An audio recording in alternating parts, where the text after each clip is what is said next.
Alright, so while I get stuff set up here, what has everybody been up to since we last hung out? Not a Moving. whole lot.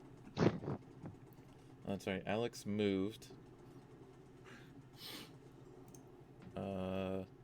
Slightly upset by the amount that I got pre-approved for a house loan. Is it good, bad, ugly? I got pre-approved for 67,000, but it's not really going to be enough. Yeah, that's. I think when I was I looking for want my at house. least 100,000 to work with.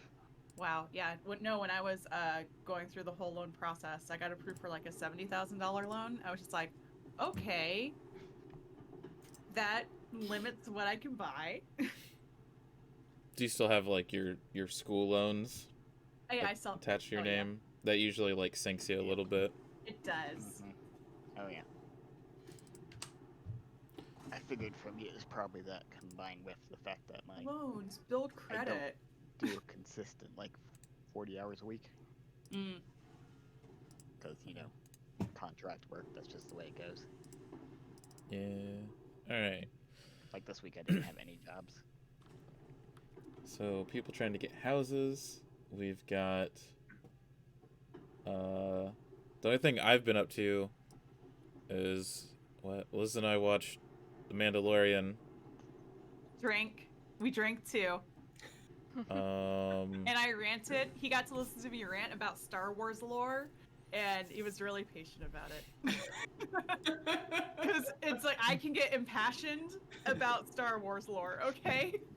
Like, my painfully awkward teenage years was like spent absorbing like canon and like what's now considered like the what is it, like the Legends canon or whatever, but like pre-new canon stuff. And I have all this useless knowledge, and I'm so glad that I can, like, throw it at people. I spent a lot of the college years absorbing a lot of that canon because of my roommates.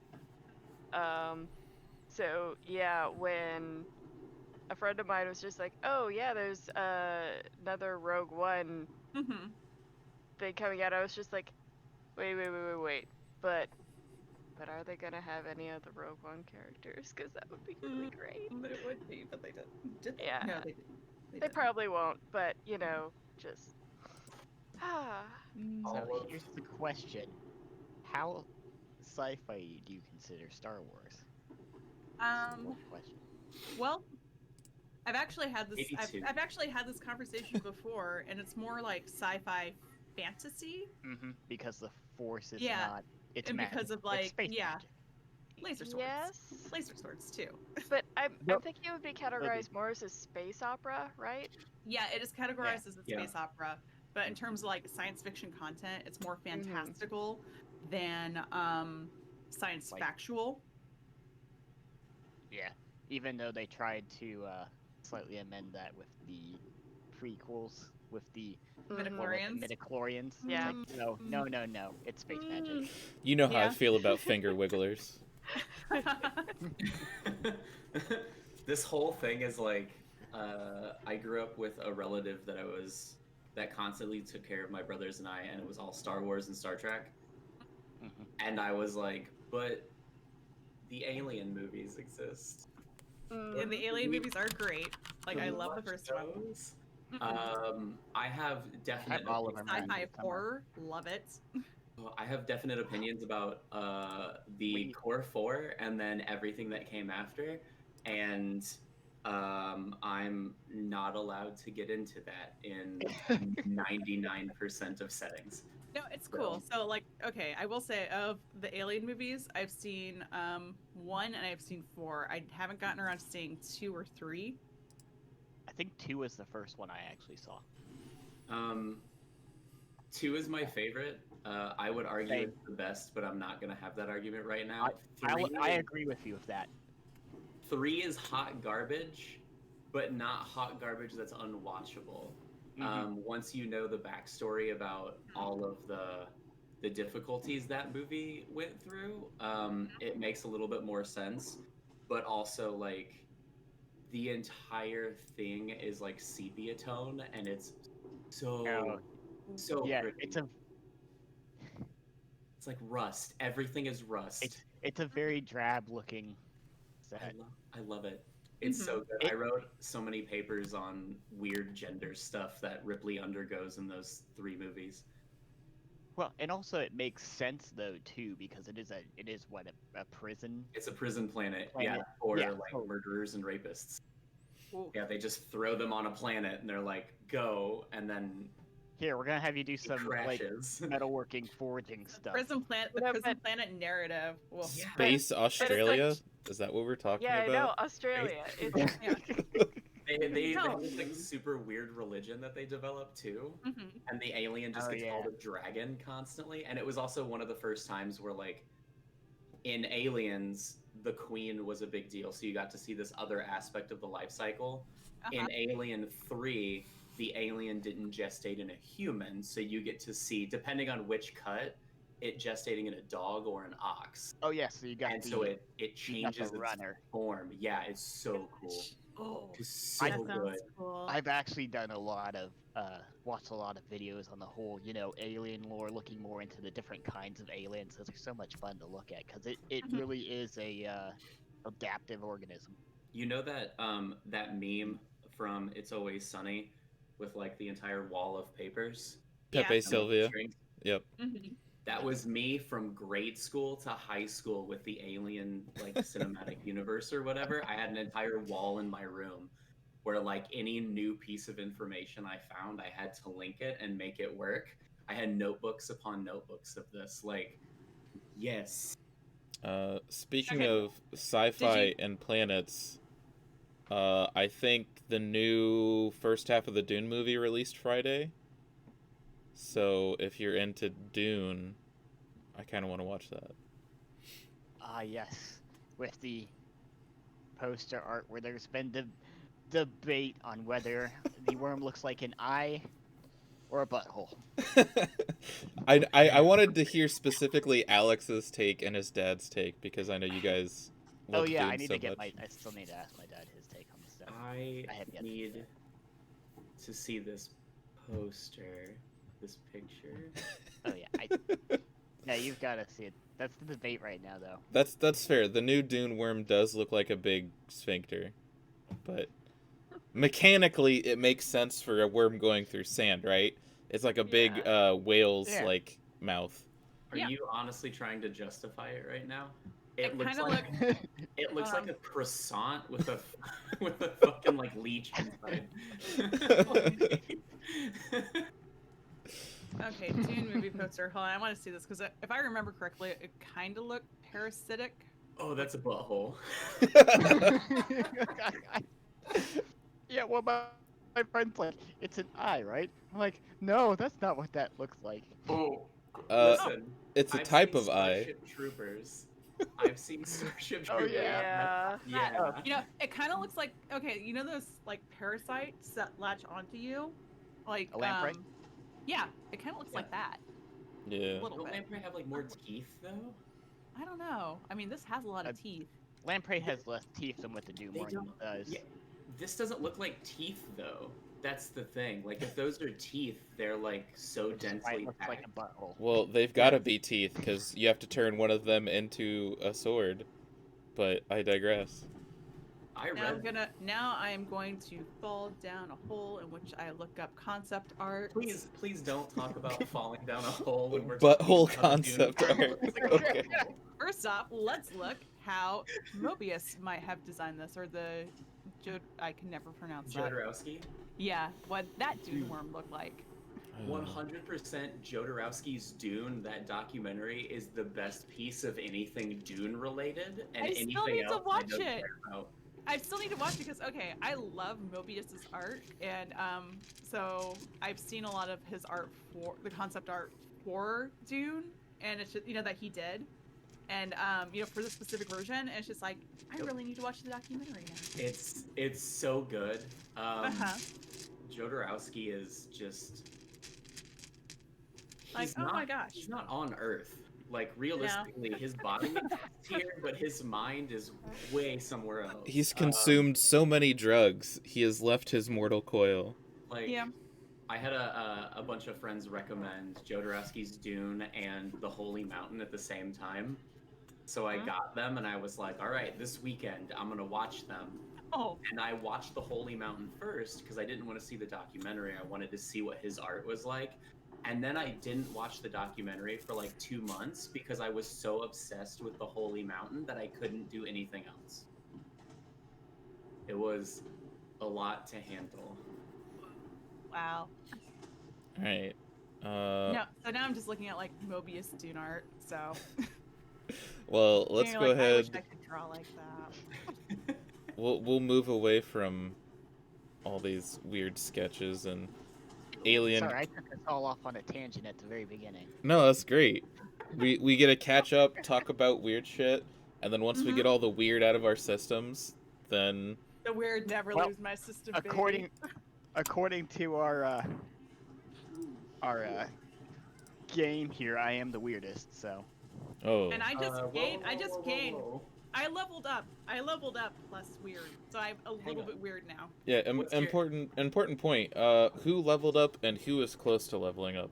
I am close. to Uh, level. I think I leveled up last I time. think I was really close to leveling up. I'm I need close. 1 XP to level up. Yeah, Yeah, Same. I think everybody was pretty close. I keep taking the failures and just leveling up. I leveled up and I might actually be able to like do things in a fight now. So that's cool. Yeah, Do I things decided to in go a with plus fight. weird because my life has gotten weird in this game. So it's like that makes sense. It tracks. Joel, like being able to do damage, I have -1 tough, so I took a move that lets me use my weird, which is +3. Oh yeah, I'm So, like, like- do damage. Don't you inflict the most harm naturally out of the whole group? Yeah, but I have to hit to do it. Speak. And So I'm I can't- real bad at it. So I guess I'm in not my the weirdest level anymore. ups, I can't actually level up my tough. There's no option. I can level up plus charm, or yeah, I can level up charm, cool, sharpen whip, but I don't have an option for improvements to level up tough. It's Oh. great. Is there any way you can leverage taking one of like there's options to take moves from other playbooks? Yeah. Sometimes the other playbooks have moves in there that's specifically tied to stats. Yeah, I thought about it. So It's like, you know what? Let's level up the weird. Okay. Because I do have some stuff that requires weird, and I have no weird. Right. As long as we get, let me know when all the number crunching and stuff is figured out, and we can get. Oh, mine's been rolling. figured out. I Okay. just had to really just check off a box, and that's it. Okay, cool. Because I want to try to scoop up those level ups in case anything bad happens, so we can get those out of the way real quick. Joel's I don't know why things. For anybody watching, leveling up your character in this game is so simple. I don't know why bad things would You happen get in some this game. options, you check a box, you move on with your life. You don't have Is to it worry because about jealous or because we make bad stats. decisions. Well, you do stats, but I mean, you make decisions, and consequences happen. Sometimes good, sometimes bad. see, I like decision making. I don't like dealing with the consequences of my decisions. Speaking of the consequences of your decisions, Oh wow. let's go ahead and jump into our game. Okay. So our game, the scene will start not on any of you, but in a nice park. And in this park, on a bench, we see two homeless people, sitting on the bench, just kind of discussing, eating what meager Homeless things they can find. discussing Dune. And there's a couple of them, like tents set up. Some of them are sitting on the bench just chit-chatting. When we see that, like, the camera shakes with, like, some type of rumble, and we see stepping out of the trees and the bushes our favorite 7 or 8 foot tall man with an axe on his shoulder, and That's the Olga troll guy. flanked Giant. on his left side is a bald-headed, clean-shaven man in a black trench coat with a greatsword on his back, as this is in the evening time, which you might be able to connect what's going on. But we see that this large figure steps out from the bush and just easily scoops up one of them in his hand, and he just begins screaming, and his friend scurries into some bushes as we see this large figure scoop up the man and throw it into like a woven human cage, like a woven basket that he's wearing in like a backpack, and he just tosses him in the back, closes it up, and continues walking. And we see them make their way through this park, picking up people, and then we do a Star Wars wipe to Thomas's apartment, where everyone is sleeping and the TV is just low in the background, and we see a morning news report, and the reporter says chilly weather's been rolling in sooner and is putting the homeless down on their luck and under pressure. Field reporter Henry Stamets reports, and we cut to a man with a coat over his head, all bundled up real tight, winds blowing, you know how news stations like to do. Does he have like the Antarctic coat? Yeah, and he's got to be standing like in the bad weather conditions too. And he says, It's snowing. biting cold and fierce winds are putting more and more pressure on the homeless. Care facilities are nearing max capacity, and some folks are being pushed to violence. And we see it cut to camera footage with a narration of as the camera pans over where these guys were. We see the destruction in the park, and then it cuts back to a homeless man with a scraggly beard, and he's got, like a hooded jacket and then a coat over that and some fingerless gloves. And he says, we were staying in the park when this great beast of a man came walking in, and this monster just came in and he took Fred. Him and two others. There's a man and a woman, weirdly enough, and they had strength beyond their looks. They just started taking people and kidnapping them, and they would have had me too if I, hadn't had the sense to turn and run away. And it cuts back to the reporter. He says, police are on high alert and are keeping a lookout for these suspects. And you see this like sketch artist of what basically looks like that Saturday morning cartoon, not cartoon, but the comic strip of like the Viking. It looks like a face with just like the whiskery beards, like the worst sketch that you could think of. And he says, if you have any tips or have seen something, please don't hesitate to call the police on their non-emergency line or to call Crime Stoppers. And Posted a picture of Hagar the Horrible. yes, that's the comic I was referencing. You got it. And Like, yes, if you see this guy who looks like any kind of generic mascot for the Vikings. Mm-hmm. and as the reporter stops and it cuts to a commercial blaring about why you should come down to this used cars salesman's lot, it jostles one of you awake, whoever's sleeping in the living room. Well, Valraven We all were. Yeah. Valraven would probably be sleeping in the living room, but that would not be enough to wake him. I think probably sleeping in a strange place would be enough. Like any of the slightest weird sounds would wake me up. So yeah, I'll wake up. Well, I guess here's another question. Would it wake one of you up, or would one of you be like sitting watching the TV? Probably just like laying there listening to the TV, like. Yeah, Why I had am I this here? feeling that Omina's kind of like sitting curled up, just like sitting down, like legs over one another, just kind of looking at the TV with like a bowl of cereal. And then we see as like the camera pans from the TV to Omina just like sitting there with a bowl and a spoon. And you can see behind Omina all of Thomas's cabinets and refrigerator. The refrigerator's slightly ajar. All the cabinet doors are open. And next to Omina is Valraven with this very large bird on his chest. Or is it on your face? Probably a bit of both. Half and half. Occasionally, like, scooping out this huge thing of cereal and eating it, and then, like, looking at the bird, giving the bird some. going I like back this. to watching I like this TV. narrative. I like this narrative. Like once the bird calmed down, we like became friends, but we're not gonna tell anyone about it. So yeah, I'm gonna say that Omina caught this whole news report exchange, and we cut to you guys who stayed overnight in Thomas's. I don't know if it's a studio, if it's an apartment, but all of you elected to stay there for the night. Yeah, I'd say it's one of those ones where like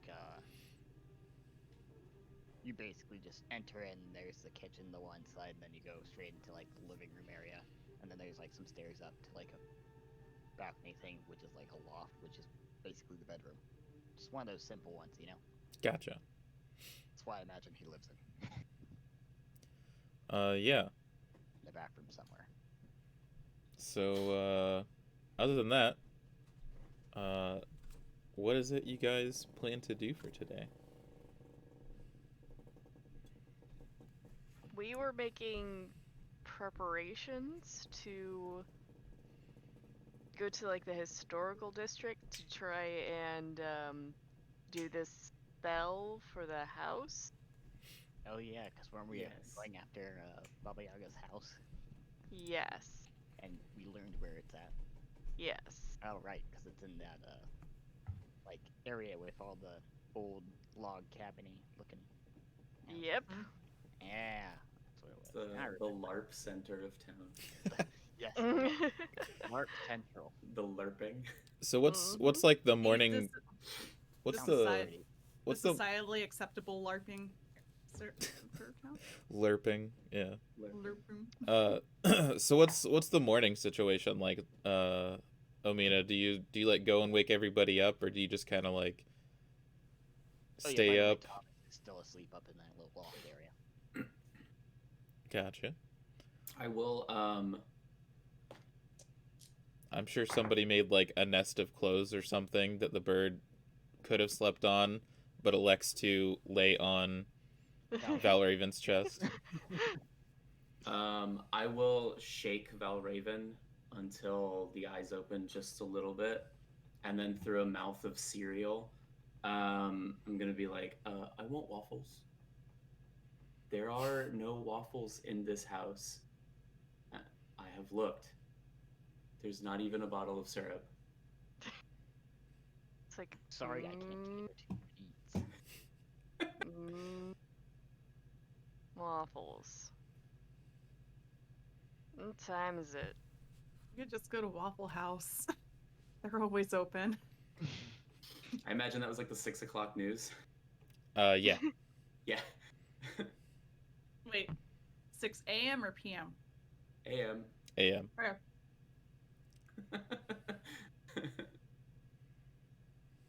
Okay. It's like Valraven's eye like blurrily goes to the clock and just like, hell no. You hear snoring from up in the loft. I reach out and change the channel on the television because I can't find the remote. And I find cartoons. And as if obnoxious commercials weren't loud enough already, the sounds of cartoon noises and sound effects is definitely loud enough to wake everyone else up. As we go from a slightly low hum of TV noise to like sproings and like other cartoon sound effects that I will not go through, but it is loud and obnoxious enough to at least wake everyone else up. Nah, Val is making a concentrated effort to go back to sleep. Due to the noise you hear, all of a sudden, mid-snore, kind of a sound of something hitting the floor, which would be Thomas falling out of the bed. It makes perfect sense. I just sit up and just like blearily look at the whatever's on TV. Yeah, you see Omina, somewhat like a small child, sitting in front of the TV with a bowl of cereal, and you can only see like the corona of the TV around Omina's form. So, Omina, Are you anything like my cats? Like when they get up on like the TV, they just kind of like paw at the image, just for aesthetic's sake. Yes. Depending on what's happening on the TV. So like most of the time I'm super absorbed in the bowl of cereal, but once the cereal runs out, I get kind of bored with it. And so now that cartoons are on, that's about as focused as I can be on anything. But I'm also sitting definitely within like arm's reach of the television because I was never told as a child not to sit close to the screen. And I'm very disappointed in Tom for not catching that fucking mouse. So I'm gonna try to show him how it's done. And almost as if it knows your moves, the bird hops down off of Valraven's chest and begins doing that bird quizzical look and begins tapping the screen with its beak. So, if cartoons weren't loud enough, now it's followed by beak on glass, ting, ting, ting, ting. Yeah, Val has like a cushion over one ear and is like curled up against the back of the couch.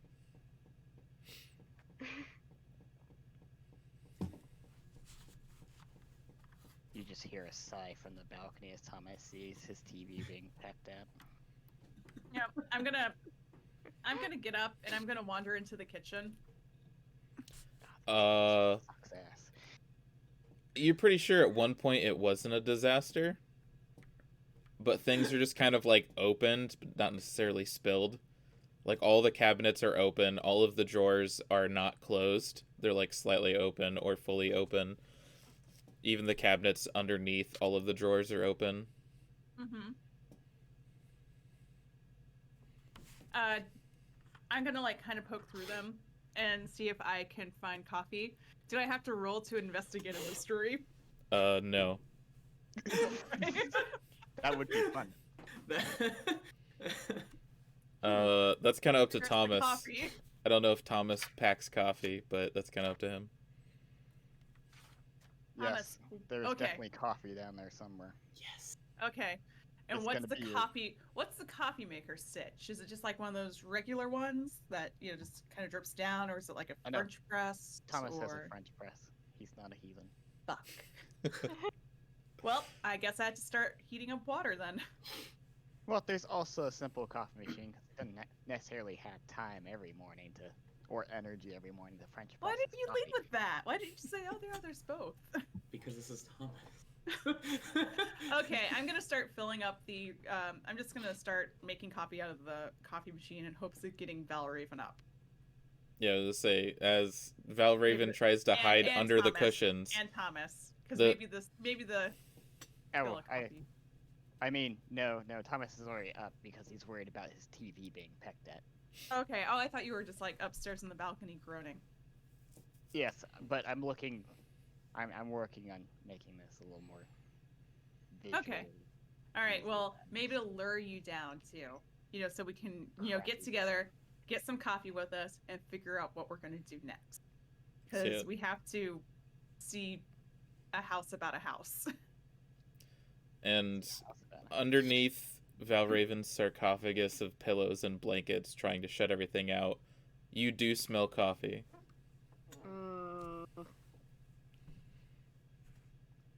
It's like some twitching happens. Just like it's like the coffee's not ready yet, is it? I mean, it's brewing. So if it's one of those drips, you can hear it start to like make that the steaming sound as the water gets pumped through it and out of it, and you start to hear like some of it drip eventually. But it's that when the coffee machine's like mid process, you can hear it making noise and you can smell it. Mm-hmm. So it's like not quite asleep, not quite awake. As soon as it seems to reach the point where a reasonable amount of coffee has been made, he will emerge from the couch and like shuffle into the kitchen and pour a cup of coffee. As soon as you leave the couch and hit the kitchen, Omina takes your spot on the couch. Yep. Unsurprised. Alright, so what is the plan? Funny enough, that's what I say when I look at Valraven, over our cups of coffee. So what's the plan? I believe we were going to do the spell at night. Wasn't that a thing? Yeah. I mean, what do we need for this again? I think we have everything. Okay. It just takes all of us. So Yeah, we don't need to gather any ingredients or anything, right? we were given them. Yeah. So we have that all set. Does this mean we should possibly investigate? Was I dreaming there was something on the news? Yeah, there was. Something about homeless men disappearing. Yes. So it was a Should big, we- like 8-foot tall dude or something. Should we try and do something about that?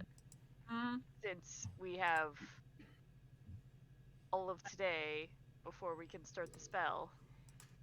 I mean, it might make things easier if it's directly involved with our thing.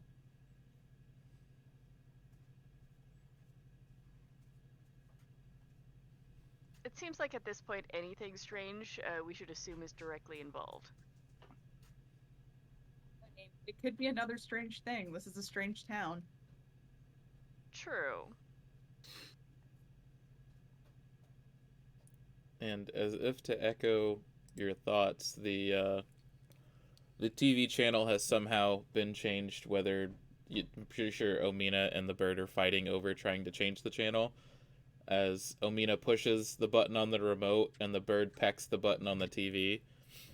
But you do get, like, between skipping channels, you hear the newscaster from the morning talk about the weather report. And you get cut out bits and pieces of, you hear strange weather, low 20s, and from what you can tell out of the forecast for the day, it's going to be very, very cold. Most of the temperatures throughout the day and into the night will be below freezing. Well, I think we better drag out our winter gear. Also, I remember I was going to see about getting some silver bullets. I think you and Fel had discussed something. Yes. So I haven't heard.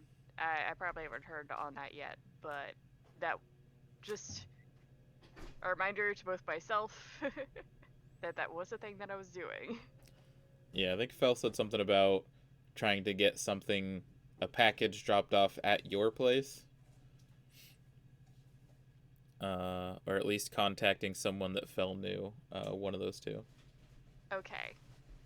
So, once we go anywhere, Val's probably going to stop at his place to check in on that. Okay. Let's see. And Astrid, you notice that your phone has been on silent the whole time. And you have Yeah. about 12 missed calls from your parents. Well, I had to go pick up my winter jacket and snow boots anyways. Ooh. Oops. Probably should have let them know what happened. I'll be going with Val, so that way I can get like my winter coat and stuff as well. Cause this hoodie and stuff that I kept rolled up in my backpack is not gonna cut it. So do we want to pick a spot to reconvene at here in a little bit once we've all taken care of our respective individual tasks? Waffle House. Yeah. I second and third Waffle House. It's like Omina wants waffles, and it Always. seems like a good idea. Waffle House sounds like a good place to meet up. Alright, so Astrid's heading to her parents. Valraven and Omina are heading back to their place. Thomas, what are you doing in the midst of planned we're also winterize? taking the bird for a walk. Ah.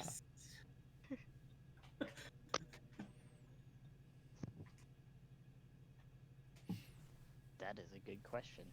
What am I to do while everybody's off running about and everywhere? Well, you can think on it if you like, but Go back to sleep. I think for the moment Thomas is gonna work on cleaning up his kitchen. that's fair. All right. You know what? We'll call Team Valraven odd, Team Astrid even. I'm a team. Yeah. Astrid, so how do you get back to your house? That's a really good question. Wait, do I still have that? Do I still have the SUV? You do. Ooh. Okay. Which then my same question is going to be, how does Valraven and Omina get back? Valraven's is within walking distance. Okay. We discussed that. Yeah. It's like a good, at most, like, what, 10-15 minute walk? Might not be terribly comfortable, but you know, it's doable. I mean, if Omina wants to stay warm on the journey, I'm sure she could just change and be in Val's jacket. That, or she walks at such an angle that you block all of the wind. Yep. Yeah, so do you just drive this big chunky SUV back to your house?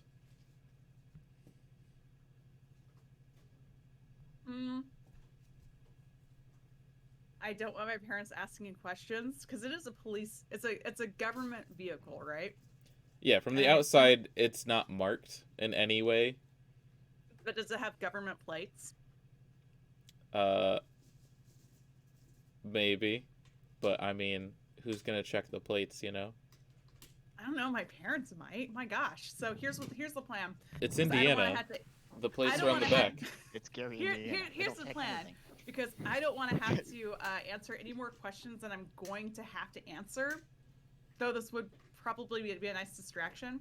I'm going to drive the car, park half a block down from my house, on the street, probably where I can park, get out, walk the rest of the way to my house.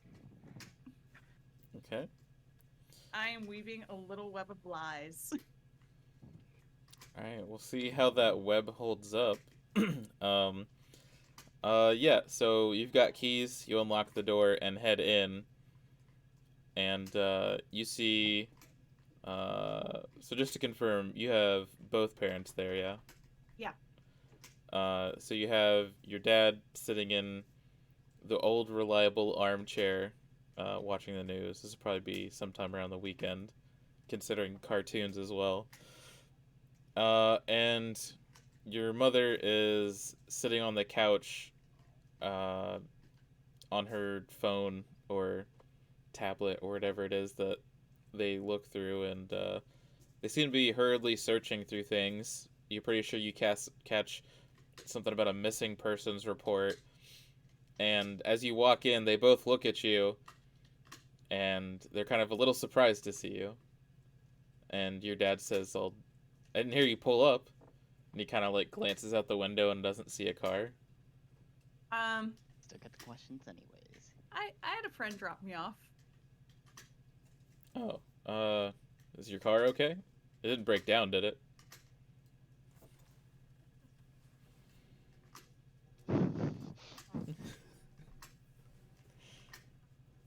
Dad, there was a little bit of an accident, and the car is totaled.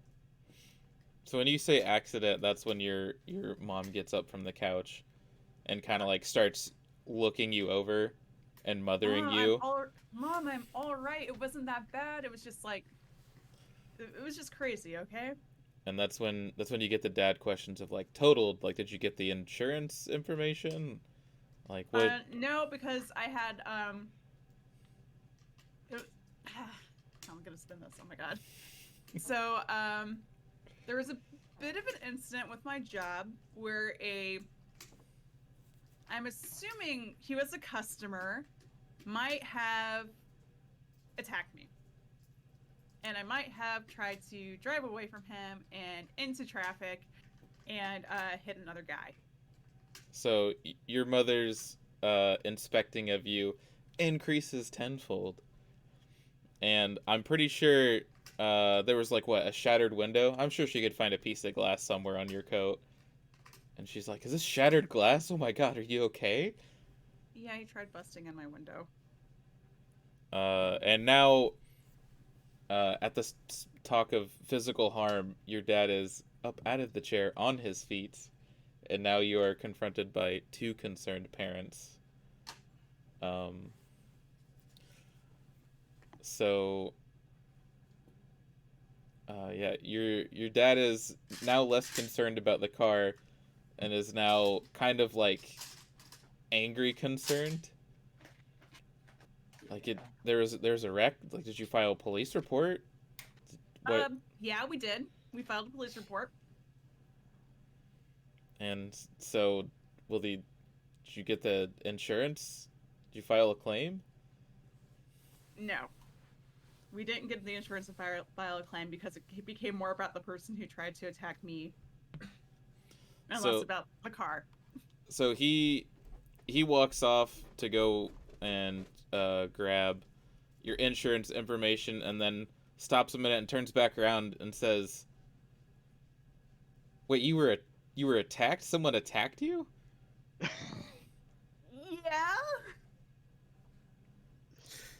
And so your dad walks off in a different direction of where your car paperwork would be, and instead walks back into his room. And your mother continues to look you over to make sure that you aren't injured in any way. I believe you actually got out with no damage, right? So yeah. Because I think you burned luck too, so you wouldn't take damage. Yeah, I did. Dang. Yeah. So I think after a while she calms down a little bit, that you're actually somehow unharmed. And she begins to like sit you down, and like all good Midwestern parental figures, sits you down, and you hear her rummaging through the kitchen trying to cook something. Hey, it's 6 a.m. I have time for this. When your dad comes back out of his room, this time he's got what looks like some type of rifle and leans it against the wall, and then goes and picks up his his insurance paperwork, and he sits down next to you with the phone, and he's like, "All right, well, we got to call and make a claim here." I mean, insurance first, murder second. That's how this family rolls. Yeah, right? I do love how Ew. spinning this was literally just leaving out like one detail, but literally the rest of it's truth. Yeah. You're like, oh, how am I gonna spin this? Here's exactly what happened. Well, okay. I left out the fact that Val Raven was there because they would get angry. And so, as your dad's filing this report, he says, "So you've already gotten in contact with the police. Did somebody like give you their card so that we could follow up with them? Because I mean, obviously you're gonna press charges, right?" I mean, they haven't caught the guy yet. But I mean, they'll still need to get a hold of you, right? Surely somebody gave you their contact information. It was a federal agent.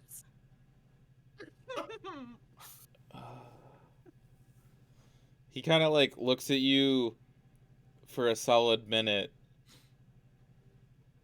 You're joking, right?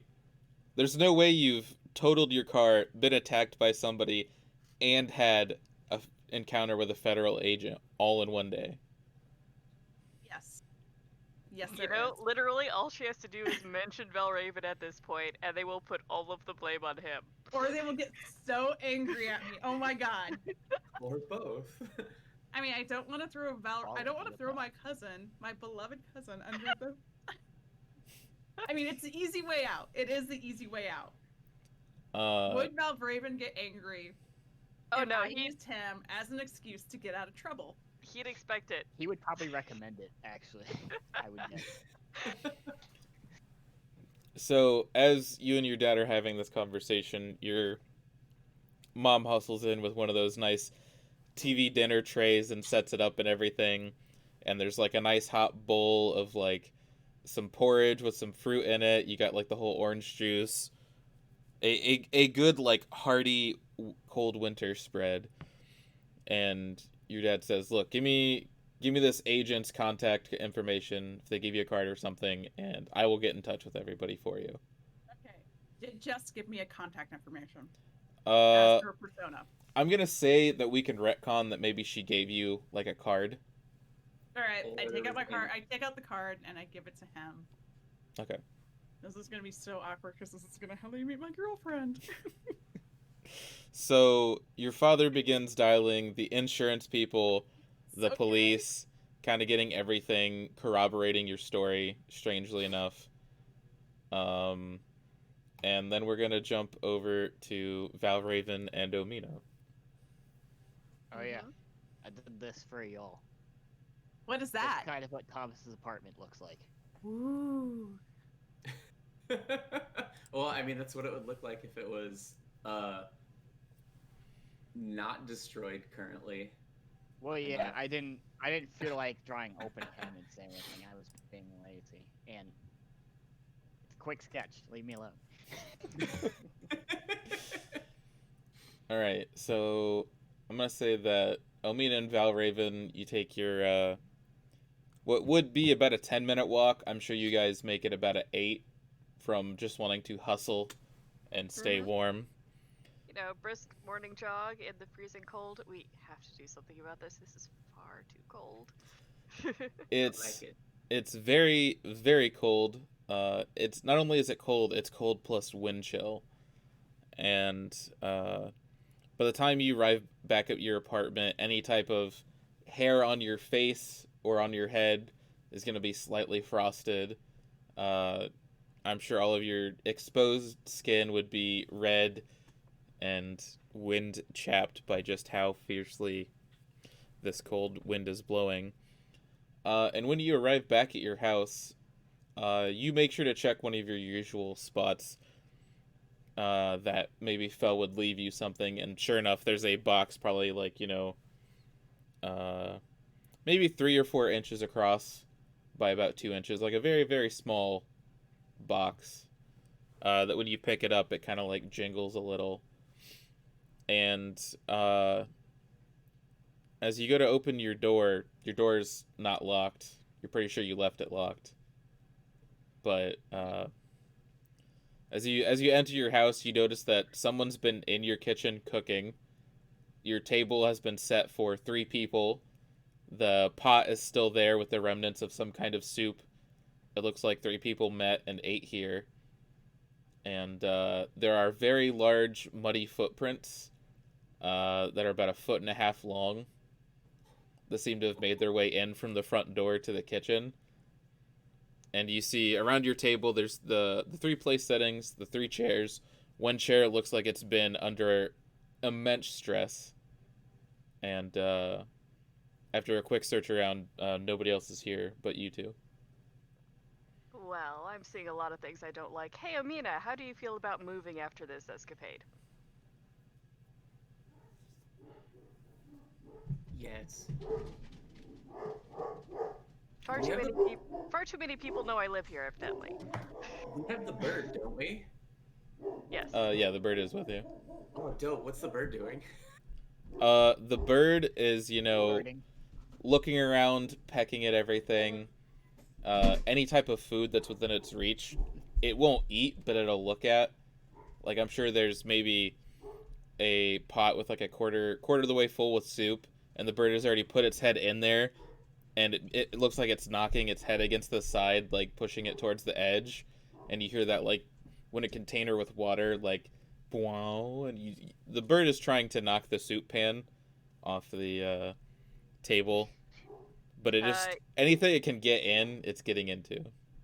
Yeah, Val is going to unload his pistol, kind of like drop the bullets on the floor for the bird, and reload it with the new bullets. Yeah, the clink of bullets against the floor immediately like snaps the bird. Like its head goes from looking over to like snaps up like an ostrich and like turns around and does that like excited prance walk over to you. Mm-hmm. And so this box contains, let's say, all right, it contains about a dozen silver bullets. They are not in any type of case or carrier. It was just like a box, and inside of the box was like a brown bag that just had, like a handful of bullets in there pressed inside. Okay. So I'm thinking, since I have a pistol, that I'm gonna be loading 6 of those bullets right now. Sure.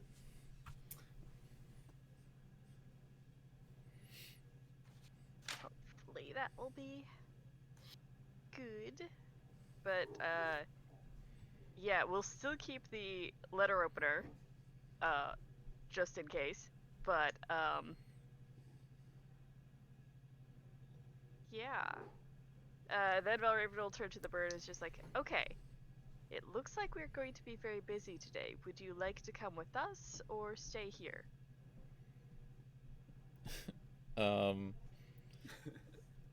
As you say that, the bird kind of like picks at the last bullet that you dropped, and it kind of like looks up, looks between the two of you, and then does that like cat rub against you thing, and then it goes and runs off and jumps on the couch. All right.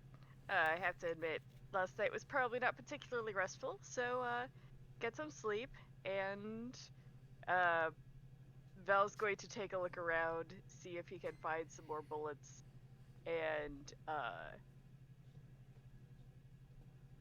kind of leave a box of them.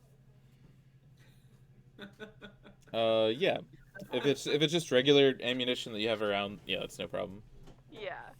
I mean, he's probably gone through a lot of his pistol ammunition, but at this point he's like, yeah, might as well start in on the rifle ammunition too.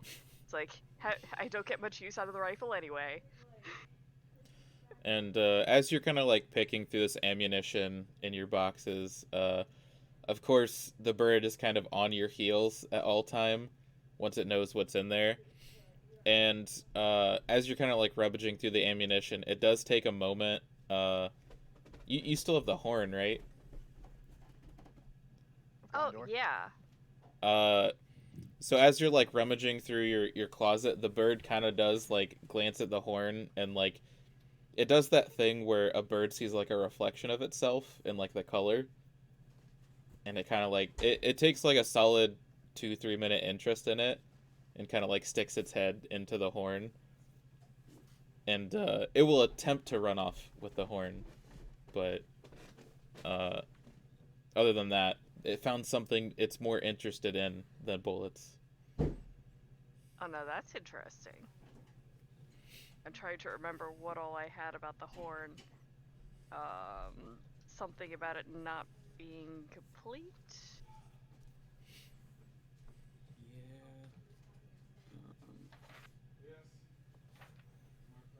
Yeah, I think I want to say the metallic embellishment on it had a similar like hue and sheen to the metallic feathers. Yeah. And I think we gauged that it was possible that that was what called the Firebird. Something like that. Yes, but we decided it was a bad idea to blow the horn. Yeah. But too many people know about my apartment.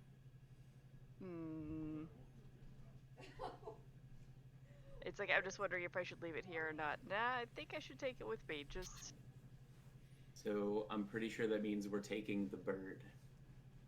Nah, the bird stated that it wanted to stay here. So. I would say the bird gave you a neutral expression. Oh, neutral? Yeah, it gave you a yes to both. Ah, okay. Yeah, because it did rub against and then went on the couch. Well, considering too many people know about my apartment, I think it would be best if you come with us. The bird kind of like sidles up against you and kind of does that like dog thing where like when you're standing still it kind of like stands straight up and gets as close to you as it can. We'll kind of like scritch it on its crest. It is very excited about that, and you notice it is kind of warm. It's a nice warm feeling compared to outside. And you see it kind of like shake its head, and you're pretty sure you see a couple new metallic feathers within its coat as well. Well, you certainly are looking better. You'll be all grown up in no time. And just when you think it's cute enough and it makes eye contact with you, it kind of like looks at you, turns its head sideways, and just goes, "Rah!" And then like cuts through anything cute it was doing, and now it goes back to like, if a bird were a cat, and then it begins like hopping around your living room, jumping on furniture. I resent the accusation.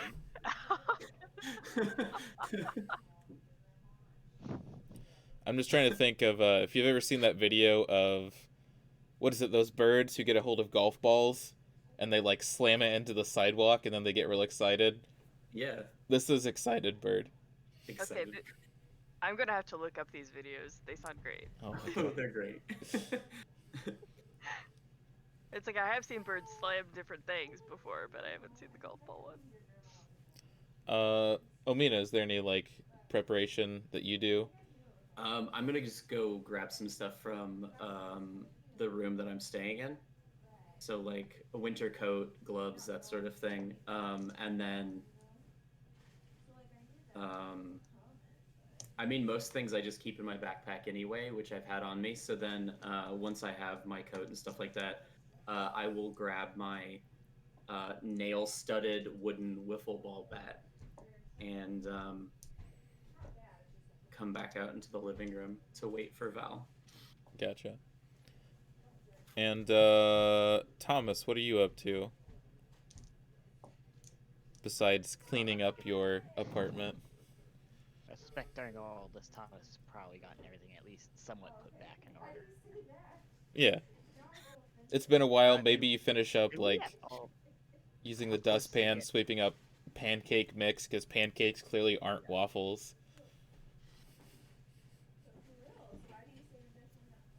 We'll talk about this later. when did... Yeah, we'll talk about this later. When did we agree to meet at Waffle House, I'm guessing? Or was that still the plan, right? Yep, that is still the plan. Yeah, but we didn't say a time. I give a phone call probably first to Valraven. Val would just answer her phone and is just like, okay, we are on our way. Wait, fancy cell phone stuff. We can do a group call. That's what it is. Group chat? Yeah. Group chat. text? Yeah, whatever. Yeah, so everybody gets Conference calls on my phone. a group chat notification of what time we were doing the thing? At the House of Waffles. It's like, well, we have everything set here, so we're on our way. It's like I'm not going to delay Omina and her chance to get waffles anymore. It was like 6 earlier, Yeah. and then we all went and did things. So like, maybe 9, 10 o'clock, something like that. 3 hours seems like a long time, but you're also like in getting a full parental inspection. So like Yeah, maybe I think I'm getting out of the house soon. yeah. So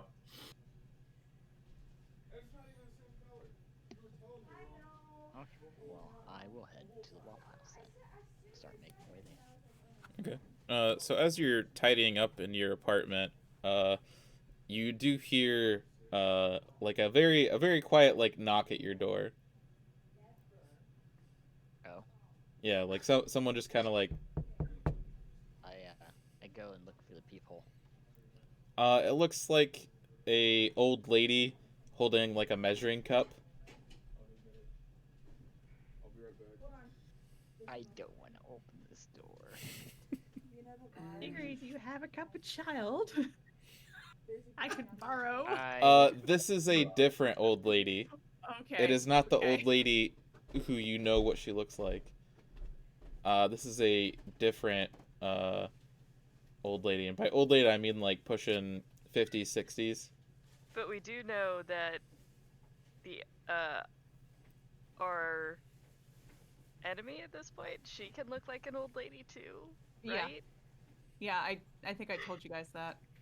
Old ladies are suspicious. I ask through the door, who are you? I'm Mrs. Johnson down the hallway. I just need a cup of sugar. I ran out while I was baking cookies. You know, you could probably legitimately say that he's out of sugar because Amina probably ransacked that. It all. yeah. Is that the plan? I'm looking at some stuff right quick. If it's sugar related, 100% use me as an excuse. All the sugar is gone. All the sugar is gone. It's true. Thomas would have ants in his apartment. Would the sugar not have all been consumed? Yes. I'm just trying to see if there's anything I can use. Because I want to use more of a sense. Because I highly doubt this is some old lady in my apartment complex. Oh, 100% First it's off. not.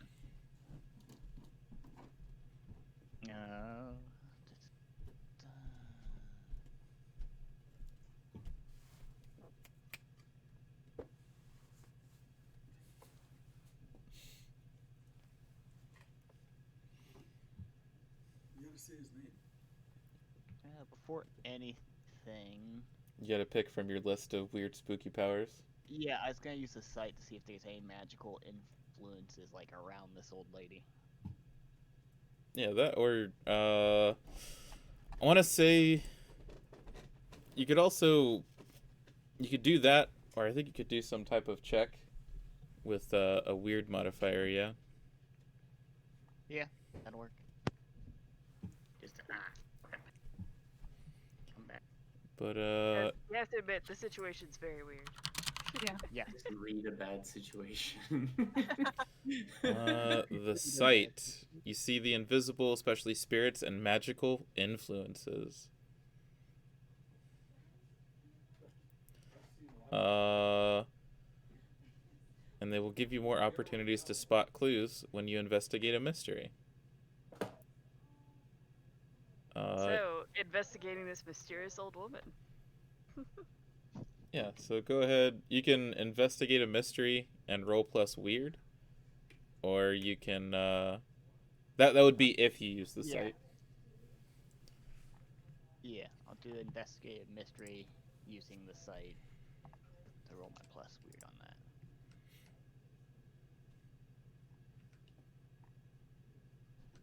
Oh, I know exactly what the perfect question for that one is. It's that last one on that list.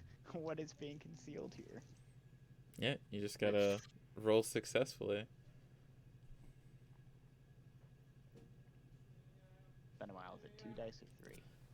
2d6.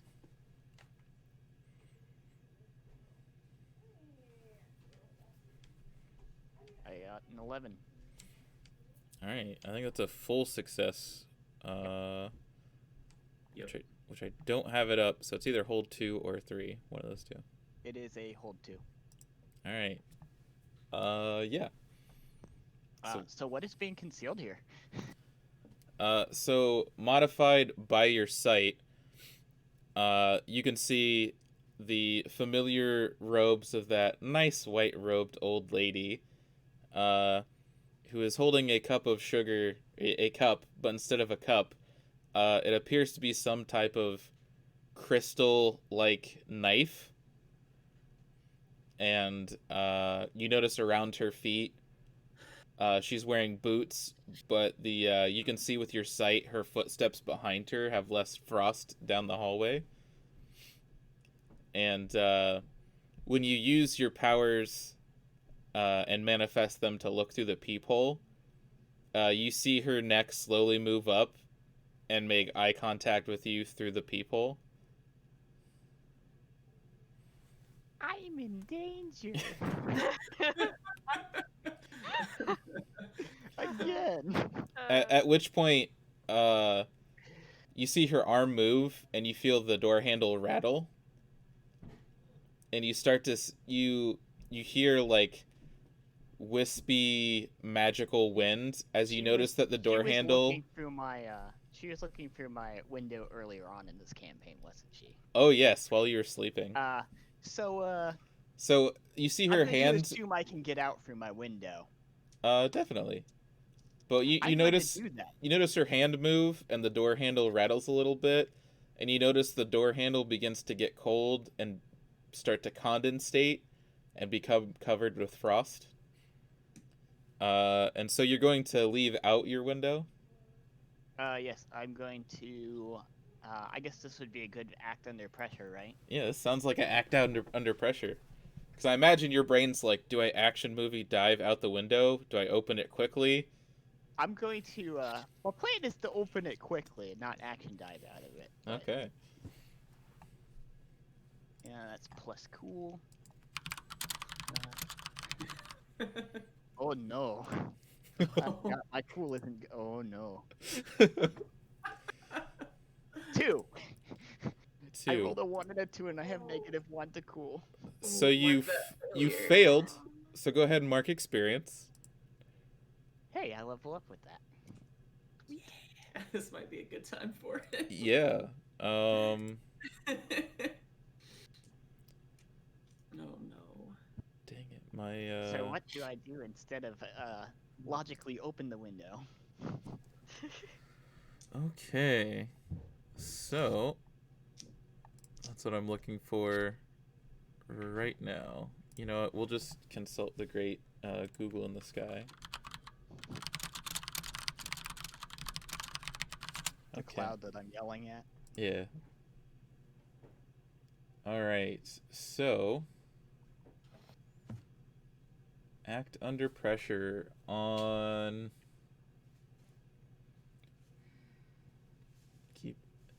I think this is just the bad stuff happens, right? Man, I really wish I had my book with me. Yeah, the keeper is going to give you a worse outcome, hard choice, or price to pay. Oh. So what was it? Hard outcome, worst choice, or price to pay? Worst outcome, hard choice. So you run to the window, and you begin to lift up on it, and it doesn't open, and your lizard brain doesn't connect that you left the latch on it, and your choice is you can confront who's ever at the door. You can jump through your window, which will definitely cause some harm. But as you try to decide what decision that is, you see the doorknob to your room shatter from being so cold. And you're making this decision as your front door slowly swings in and cold air blows in through your front door. Out the window. There's no question. I'm not strong enough to fight her on my own. All right. I also feel like she's just been coming after you this entire game. because I can sense her. I was- That's mostly the reason, I'm pretty sure. What? Yeah, but I mean, like, it's super terrifying, but also at the same time, I'm like, maybe you should talk to her. Or maybe she's been after all of us, but only he's been able to sense her. Yeah.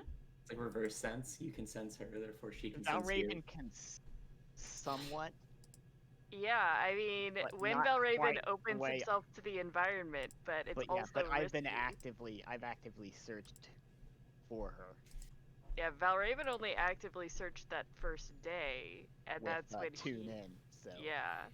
Oh, I see. Hey, I found it. Okay. On a 7 to 9, the keeper gives you a worse outcome, hard choice, or price to pay. On a miss, fail. things go to hell. So Oh. No. so I don't Wait, get to give hang you a on. choice, it sounds like. Oh yeah, Oh. no. Just Okay, bad shit happens. I wanna ask something. Yeah. Since Val is sensitive, is it possible he would be able to sense something is wrong?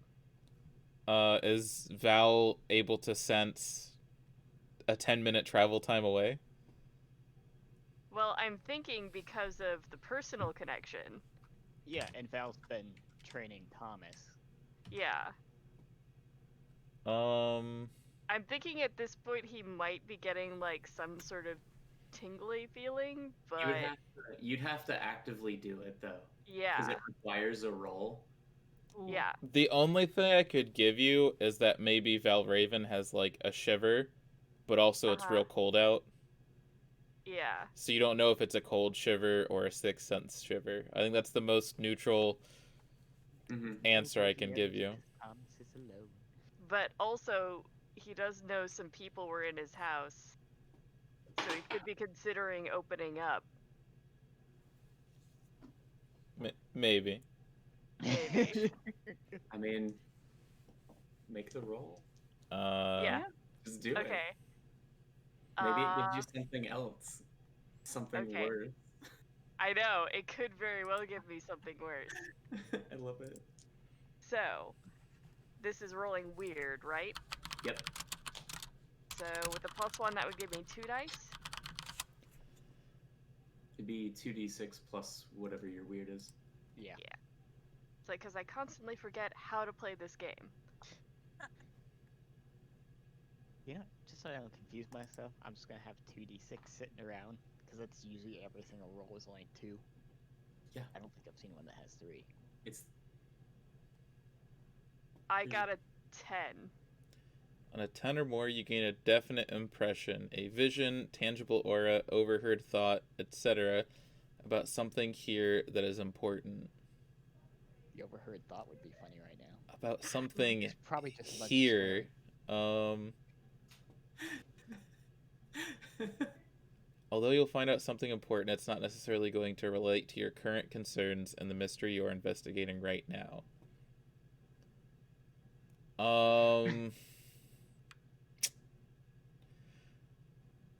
Gosh, It's like, I could get something really random.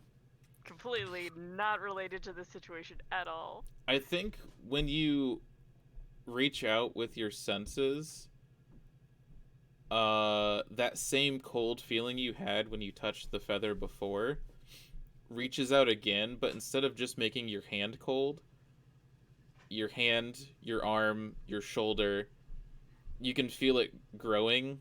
You kind of reach out again with your mind, and it's like you're reaching out with your hand. And when you grasp onto that, the coldness shoots down your hand, your arm, your shoulder, and goes into your chest, and it snaps you out of it as you take a deep breath of like something, like that scene in The Matrix when Neo gets covered in like metal and is very cold. You take a deep breath and it snaps you back out of it. So for everybody else in the house with Valraven, you see Valraven kind of sitting there for a second, and then just takes like a deep breath and like starts to shiver. But we'll come back to that. More importantly, we need to figure out. What's the going to hell? What is going to hell? We need to figure out how things go to hell. Yeah. So, sure, the doorknob still shatters. the door slowly moves in, and as you approach the window, you look down, and you see a large cloaked figure standing next to a woman with silver hair and a falchion on her belt, standing out in the yard on the other side of the window. They appear to be keeping watch. They don't notice you specifically, but they appear to be keeping watch outside of the window. Like, not right next to it, but a good distance away. So if you were to leave or jump out of the window, they would probably see you. But the woman opens to the door and says, "You know, you could have just invited me in. It's not nice to look in on people without them knowing." As she kind of like gives a sly smile. And she begins to slowly take small steps towards you. Now that you can see that the cup is no longer there, and she has just like a crystalline, like stiletto type knife. Thomas's response to that says the one coming towards me with a knife. Well, you see, we need to herald in a new age. And as much fun as it is to take these poor souls off the street and add them to my fold, there's something special about you. Something special that I had to see for myself.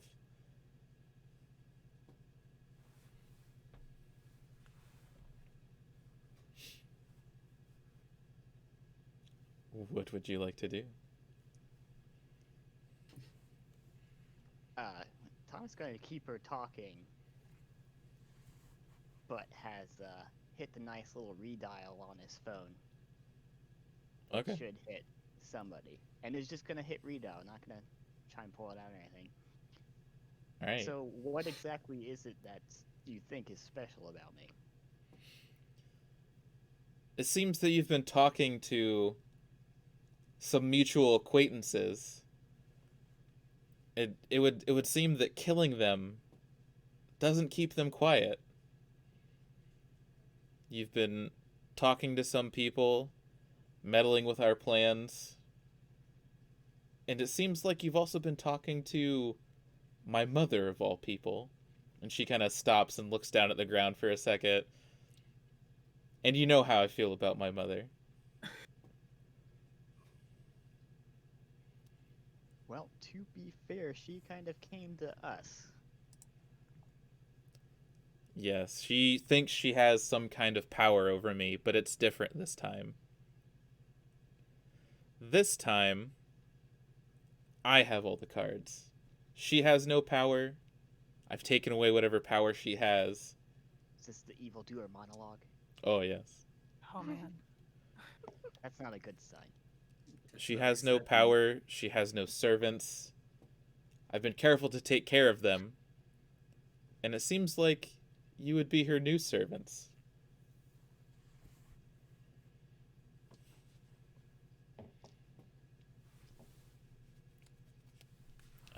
Let's see. You know, servant sounds a bit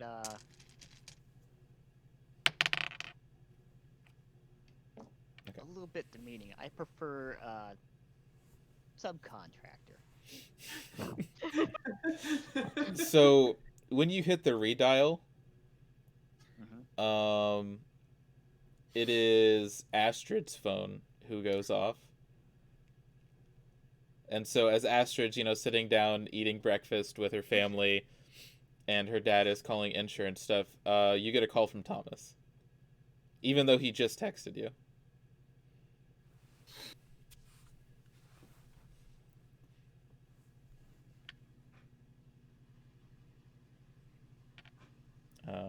Would you like to answer the phone, Astrid?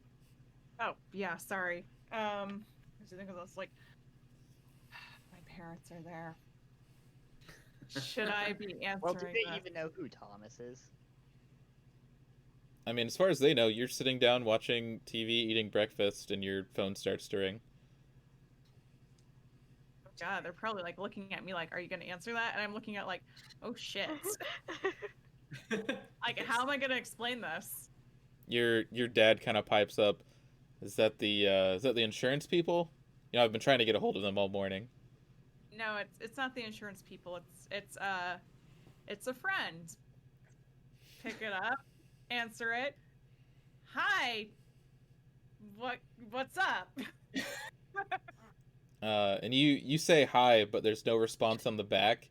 But you hear Thomas talking to someone, and you hear an older lady's voice speaking, and we pick up from the evildoer monologue, and you say, I like to think that we're subcontractors.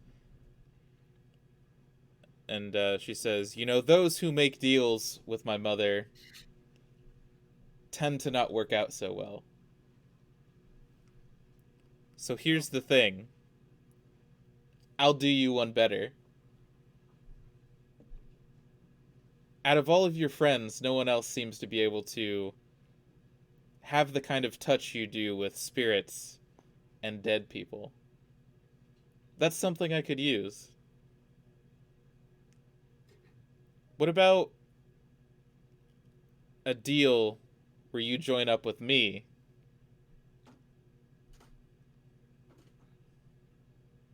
What did she offer you anyway? I'm sure I could do much better. What was it? It's one wish, right? It was a favor. Mhm. A favor. She offered us favors with And- slight stipulations of fine print, but And what kind of favors can she do if she has no power?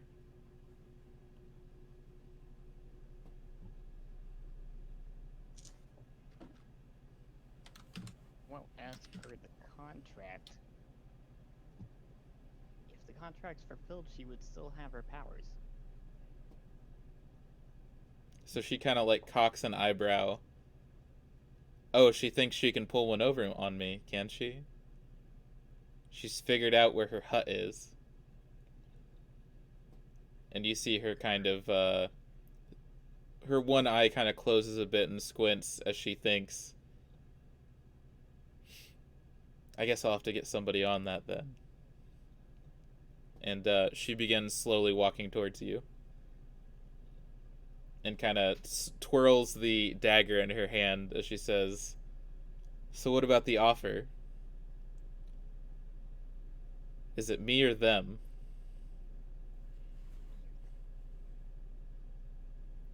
And she's probably about 5 or 6 feet away at this point.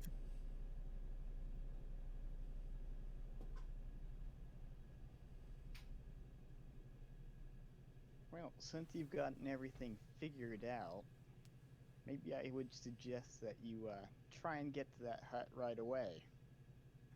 Because everybody else in my group's already headed there.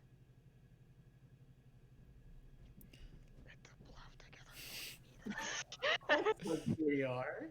Shit. Well, I appreciate the advice. I'm sure we'll get out on that as soon as we're done here. Not good. Oh, no. And you can see that she's going to change up her stride from small steps to longer strides. So I will give you Diving out the goddamn window. one last action. All We're diving out the window. I'm right. gonna use a luck. Oh, did you roll Or that poorly? dive. Oh, not yet, but I figured the whole going to hell was already a predetermined thing that would go poorly me diving out. Yeah, the going to hell puts you in that specific situation. So if you give me a act under pressure. Oh, this should work just as well as the first one. And what is it you're wanting to do? Dive out this window Not as die. safely as possible. Okay. So roll plus cool. Dive. I barely got a 7. A 7. So A worse outcome, a hard choice, or a price to pay. I'm gonna say that you can dive out the window. You will take some harm. Oh, I know. Oh, are you using luck anyway? Please don't die. Yes. Yes, of course I'm using luck. This is a terrible situation. I need to get out of it. Multiple luck if I have to get out of this situation. This Okay, would be a great time to use luck. so you dive out the window. The glass shatters. I'm not sure you can get out of a There's window. my first luck marked off. I'm not sure you can get out of a window without taking any damage. So we'll say 1 harm. I can do that. But most importantly, you dive out of the window. You've seen it in movies. You do that combat roll, and you go straight up to your feet, and you're not disoriented. Ooh. But as the glass shatters, you see a hulking 8-foot figure some distance away take notice at the shattering glass, and the woman pulls her falchion out of her sheath and begins marching towards you. What direction are they in? They're kind of hanging out in the grassy park area of the apartment complex. You would have a chance to... I'm going to read a bad situation. Definitely. That is exactly what that's for. This is a bad situation.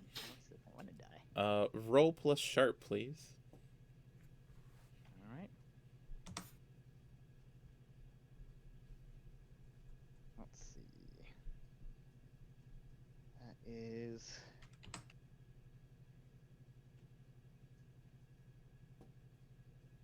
is an 8. Okay. Hold 1. And I believe as long as you act on any of these answers, you get a +1 ongoing. What's the best way out? So as you crash through the Most window, important question. you notice that it's kind of like a crossroads. They're between you, and they're kind of just hanging out in this park area. You could easily run to the parking area, or you could run to the streets and the sidewalk exit out of the apartment complex. You could feasibly get out either of those ways. Now, whether or not there's like somebody actually using their car that you might be able to use, that's a fantastic and possibly lucky question and circumstance to happen. But if you want to immediately book it out, your best bet would probably to go to the sidewalk, because you know Valraven's place is like 10 minutes away. Mm-hmm. That's Wait if you run. that's the best way out, Oh, but Thomas is running. you're not sure what these people are capable of. All right, so Got an 8-foot tall guy. He's got pretty long legs. yeah. How obvious he is. Well, I guess. Are there any people milling about outside? Probably not, because it's cold as hell. There's Yeah. also an 8-foot tall dude out there. I'm gonna guess no. Yeah, not so much. More importantly, though, I need to check something here. Hate when the GM consults their notes. The worst. Yeah. Oh, I'm in the complete wrong folder. That's why. Found it. Okay. Bad call. 'Cause something else important happens. Okay. So as you hit the ground, do your nice little roll and pop back up to your feet. I have a question. Yeah. So the Summer and Winter Court have probably been watching this situation. Are any of them aware that this is happening right now? That's an excellent question. If you'd have rolled enough hold, I might answer that. It's like, does any of them actually do anything? Um, Very tough situation. so as you hit the ground and roll, and you fear for your life, That was more just an above board question. a strange sensation takes you, and you start to feel like you're on a roller coaster. Like, this is so much fun. You just can't help but, cry out in joy. Is it one of my mood swings? That's what's happening. It is indeed. Oh, You no. dive out your window, glass breaks, you roll on the ground, cut up with bits of shards of glass, two monsters chase after you, and you're just having the time of your life. Oh god, adrenaline and mood swing. So I'm gonna book it towards Valraven. Yeah, so you know what? Let's do...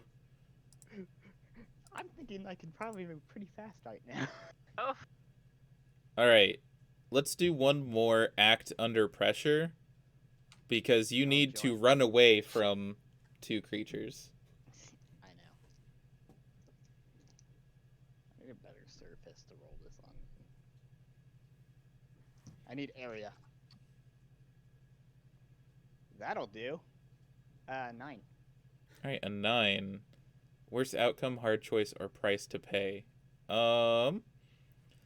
It would have been a 10 if I didn't have a -1 on cool.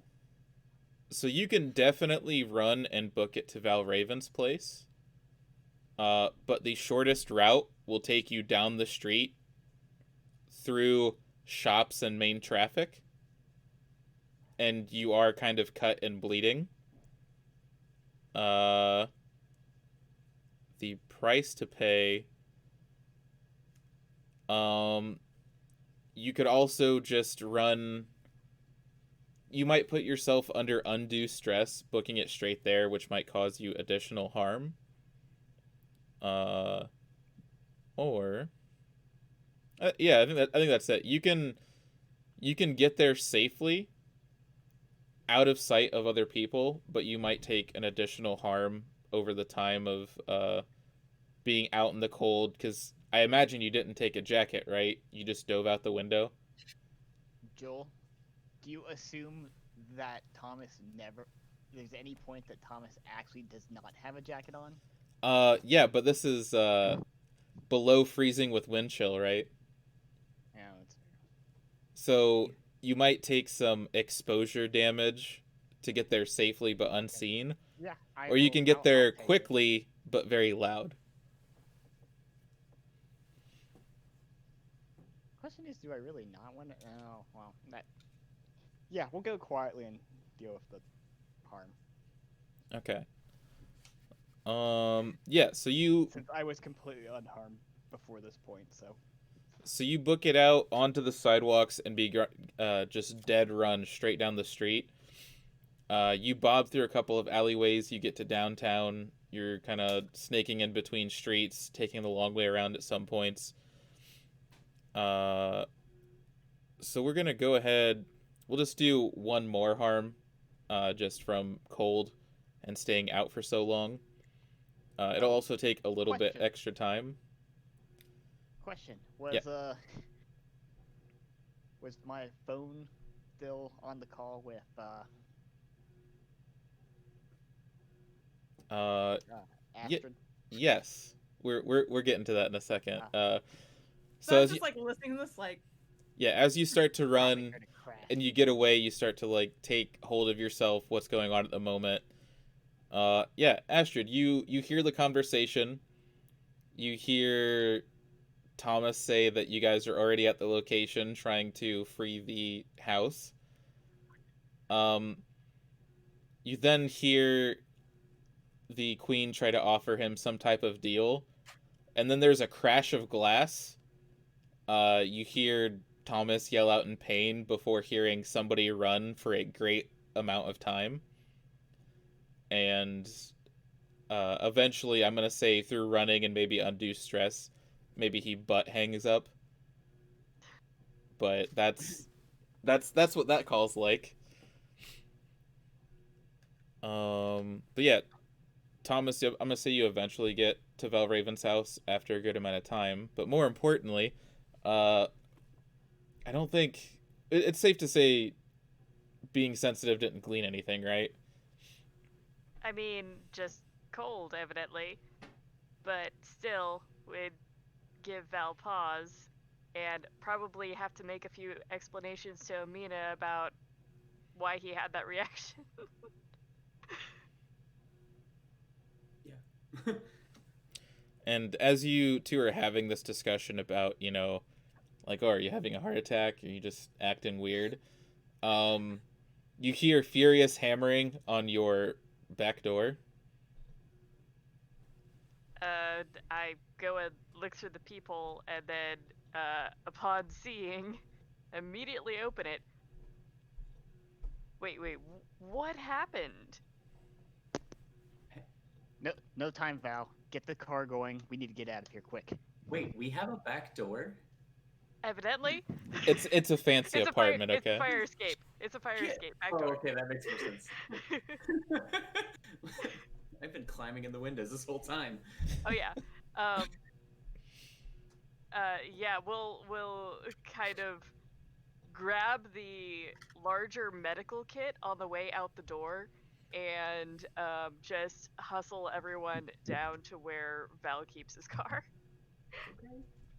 Yeah, as you're gathering up stuff, Omina, you do see a few kind of minor cuts, scrapes, and bruises on Thomas, but you also see him shivering and chattering.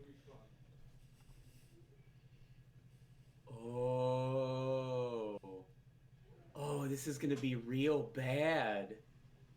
Oh, I get it. Wait, what? Oh, hang on. You were cold because he was cold. Why were you cold? Other than it being cold outside. Why? Wait, She was at my apartment. She came to my apartment. Oh. Oh, we should go. Along with a chick with a falchion and a 8-foot-tall dude. Oh, we should go. Yeah, Val also grabs another coat from his closet. It might be a little small, but, better than nothing at this point. Yes, let's get to the car, and let's go. Never getting waffles. Astrid, what are you doing after your phone call hangs After up? I get hung up, there has to be a better term for that. After you get Well, butt I hung. mean, Yeah. hung. Butt hung. Yeah, after you get butt hung, I just pull up Val Raven's information and just it's I text Val Raven, butt hung. Which is probably ignored for a few minutes because of what's going on. Once I'm they get not over it. So I text him, Thomas is in trouble. I think you butt dialed me.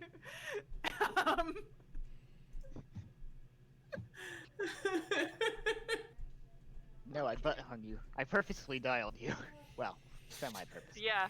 Now, this is probably one of the worst ideas Valraven has, but we'll basically give Omina the car keys. Can Omina drive?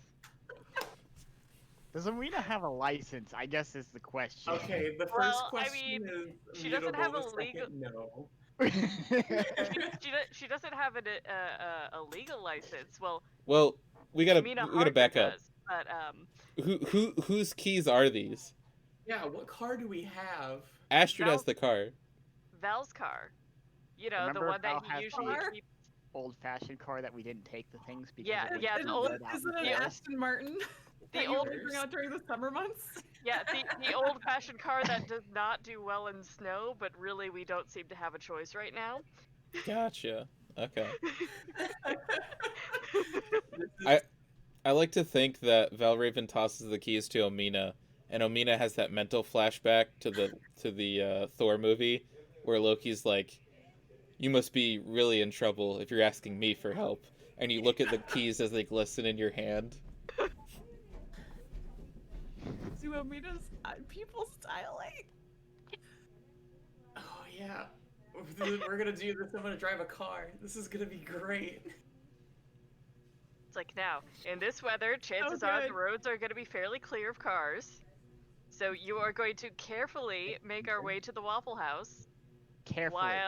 while I try and take care of some wounds back here. Because the thing is, Valraven was just like, am I driving and Omina's trying to stitch him up in the back seat? Or is Omina driving and I'm trying to stitch him up in the back seat? Why is it Personally- everything personally- need to happen I'm bad at? Personally, I'd rather have you driving and Omina trying to stitch me up It's too late. I have the keys. so that we actually arrive to our destination Yeah, without it's more like- injury. it's like- Too late now. Omina's already in the driver's seat. You've been to Waffle House so many times. You've memorized the route back and forth. This is your time. Okay, then. And as Omina's you understand traffic It's my control time and to all shine. kinds of stuff. These are the worries I wasn't going to bring up. so as you pop open the first aid kit in the back of the car, your phone goes off as you get a text message. Of course, Thomas probably thinks this is great because I'm in a great mood right now. Yeah, Yeah, and- Thomas at Thomas just at this seems really point- happy. At this point, Valraven's going to call Astrid, put her on speakerphone, and just be like, yeah, we got that message. He's okay. That's good. As you just hear a him in li- the background. This is great. By What's that going on? By that I mean he's a little cut up and he's kind of very, very cold. And happy. And right now I'm having Omina drive us to the Waffle You're House. what? You're what? You're what? Well, I'm bandaging wounds right now, so I can't drive. Hang on. Bandaging up the loony person. Is this an automatic or a stick shift? I did say it was an old-fashioned car. There's an easy way to solve this. Omina, would you say it's fair to act under pressure to drive this car? 100%. All right, that'll answer all the questions. I was gonna say I'll be back right quick while this is going on. I have to go to the bathroom. Sweet. What, you, You know- you let Omina do what? She's what? You know, this'll just be all be fine. She knows the way to the Waffle House. It's going to be. Does she shut- understand traffic laws? Does she know what to do at a four-way stop? Because I think there's a four-way stop. I did give her some rudimentary instruction just in case something like this should occur. Okay. So I have a -1 cool, Uh-huh. and I rolled 2 1s. So allow me to mark that failure experience and This is buck wild. say good day. Can Valraven also be acting under pressure right now? Because this is. I mean, I'm driving. It's true. It's happening. Yeah. What would you be doing to cause you to act under pressure? Well, for one thing, I'm bandaging wounds and trying to re-instruct Omina on how to drive because Omina has already grinded the gears right off the bat. Yeah, go ahead and roll for that. Okay, Yeah. See, like, this is cool. Okay. Here I was hoping Cool. you'd This burn is a luck cool. point to make sure you could drive down the street. oh, 100% no. I was like, that's the best possible outcome for me. Okay. Dead. I am dead. What did I come I back got to? an 8. An 8. Okay. You can She might be pick worried. out of all 3 of those actions, you can pick one of those to do successfully. Between Okay. bandaging, instructing how to drive, and actually using the phone call, and keeping yourself upright in the car, You know- you can pick one of those. I think I'm going to have to pick Instruct Omina because otherwise she's going to get us killed. Okay. Yeah. So What I'm about gonna Tyler? say Thomas does not heal any harm from the first aid. It was just kind of haphazardly done, or not even finished. Once we get to the Waffle House, I'll do a better job. Omina is grinding gears, You're pretty sure that she's like sideswiped the curb a couple of times, hit every pothole imaginable, and just as she's coming up to a turn and starts to list into the way of a streetlight pole, I'm gonna say that you retract everything going to hell to being the car does not full on crash, but there's no way that Omina can continue to successfully operate the vehicle on her own. Oh jeez. Yeah.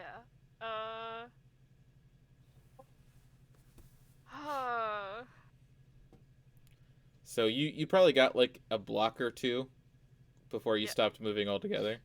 Yep. You know what? Let's switch places.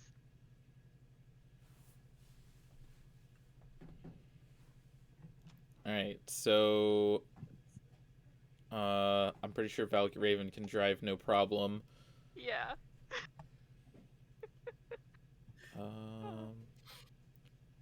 Okay, that seems all up and up. I'm just gonna go to the restroom real quick. Yeah. So, Ashford, what are you doing? As you heard a partial conversation before hearing Break screech and Valraven yells at Omina, who's driving, and then nobody is talking on the phone. I hang up. So I need to figure out how the hell I'm getting out of this house. Because I have two very overprotective parents that I just admitted that I got into a car crash to. And got attacked. And what? And got attacked. I need to figure out how the hell I'm getting out of here. Is there a way that doesn't involve the Fae phone that I can contact my girlfriend? Because the way I'm looking at it, she's my best bet of getting out of here.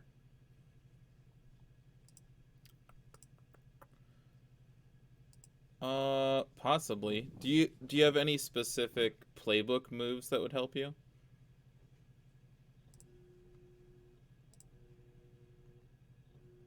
God damn, I did not take. Okay, so I have bonding time doesn't work. That's the one I took.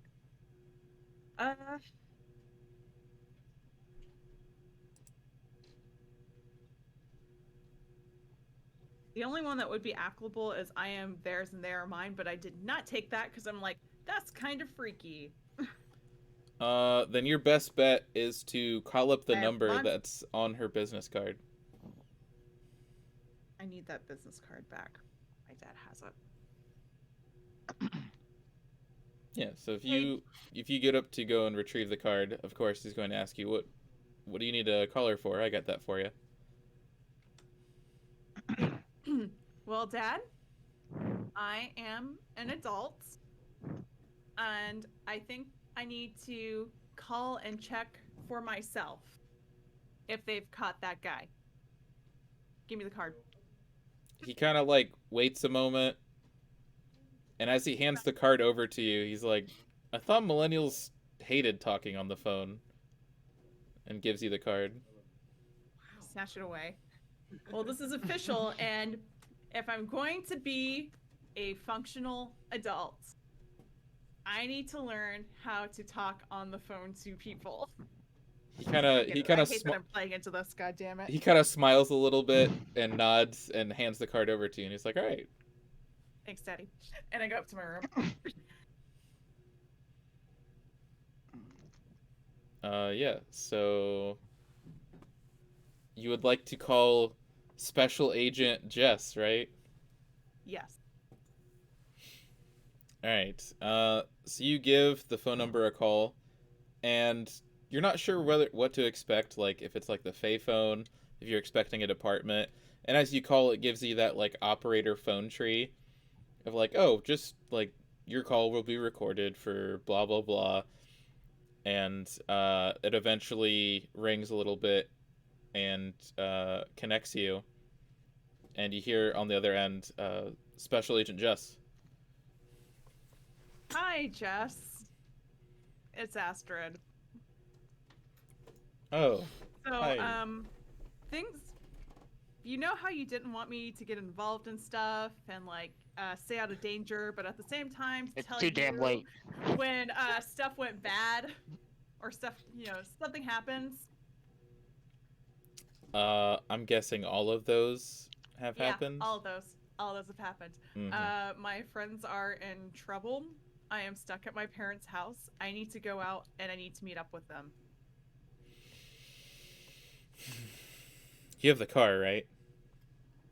I do. Yes, I do have the car. But It's you parked need a half. reason It's to leave. parked half a block down from my parents because I didn't want to explain the car. Okay. I just thought I could. I didn't think this would happen, and that would be just so complicated just to get the hell out of my house. All right. Tell you what. So I need a plan. I need to get out of here, and I need your help. Part of our cover was that you're in witness protection as far as my end. What? So yeah, that was the contingency upon you guys leaving, is that you're going to be witness protected. That's how you got out of the police station. Okay, I didn't think above board. I didn't remember that. Did you actually tell us that?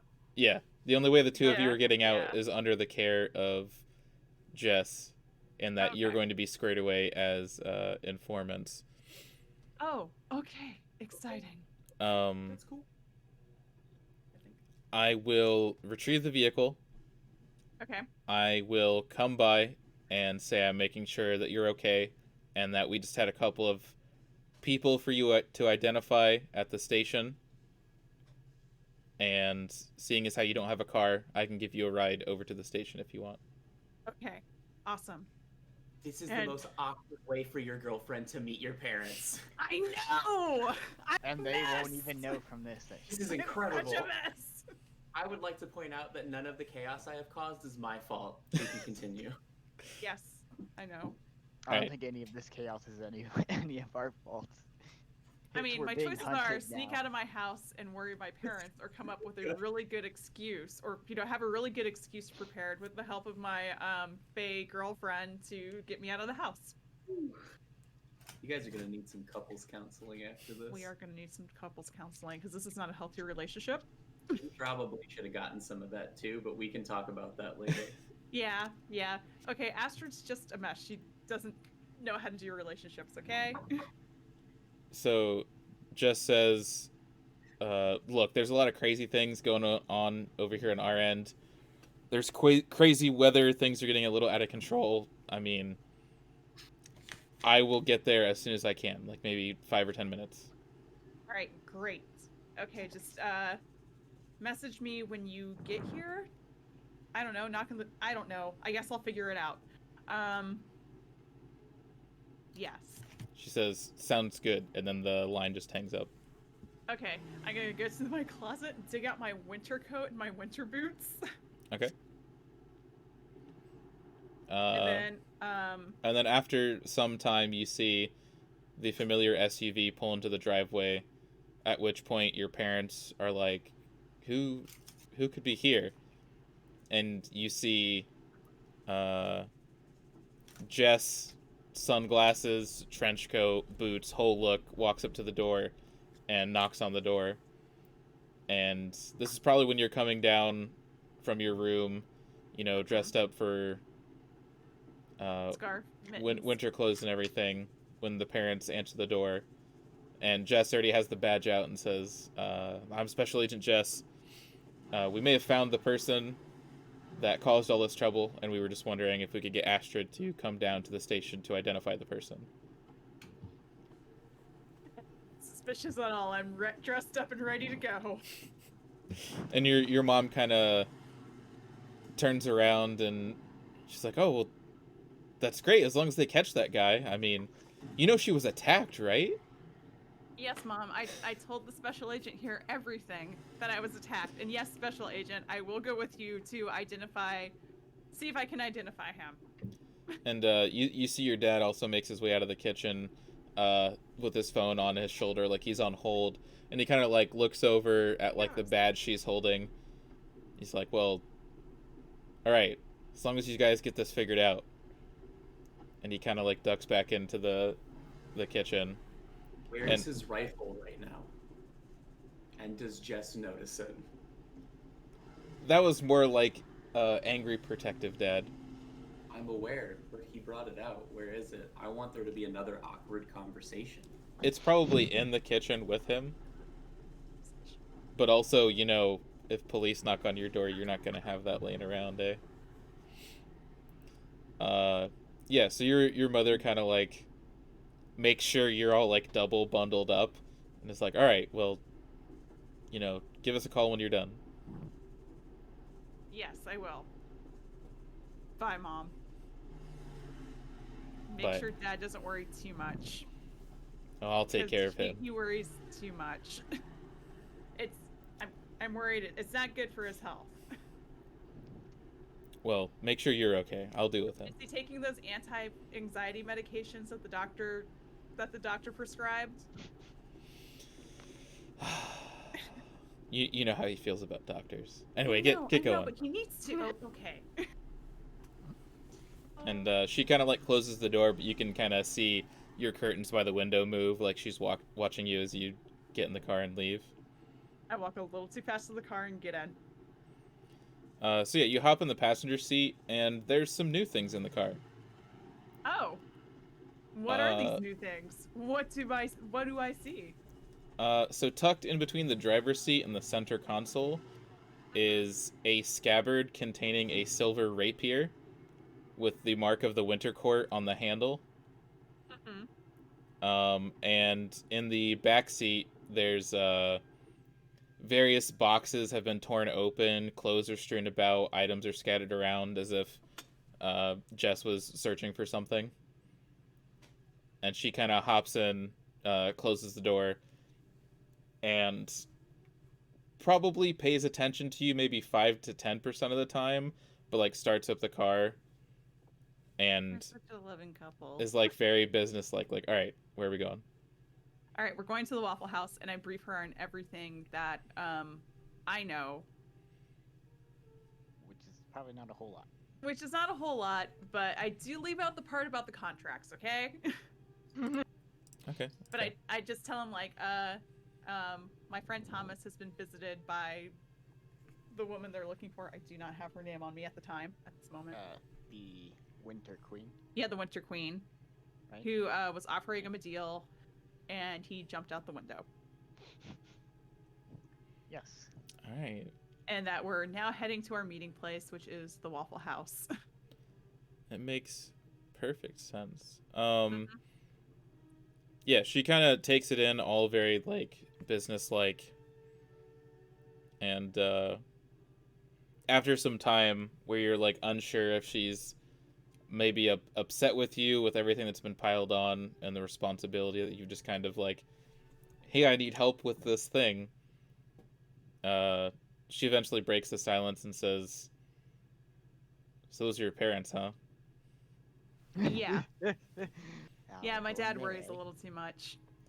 She's still got like the sunglasses on, and you don't see it on like her face, but you can tell her eyes are kind of smiling a little bit. They seem nice. Yeah, when they're not worrying about me. But thank you for everything that you've done so far. Especially this. I mean, I know I don't call unless I need something, but you know, my friends are in trouble, and I honestly think we're kind of over our heads now. And we could use some help. You know, no one said this whole deal would be easy, and this hasn't made things any simpler. I know. I wish it was easier, but it is what it is. It is what it is. Well, But hopefully you we. get to read the rest of my friends. Yay. Oh, there's more. Like how Oh, many no. more? Oh no. Oh. This is gonna be great.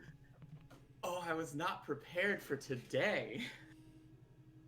I Today's don't some think any good- of us were. Yeah, today's some good drama. Oh, this is so okay.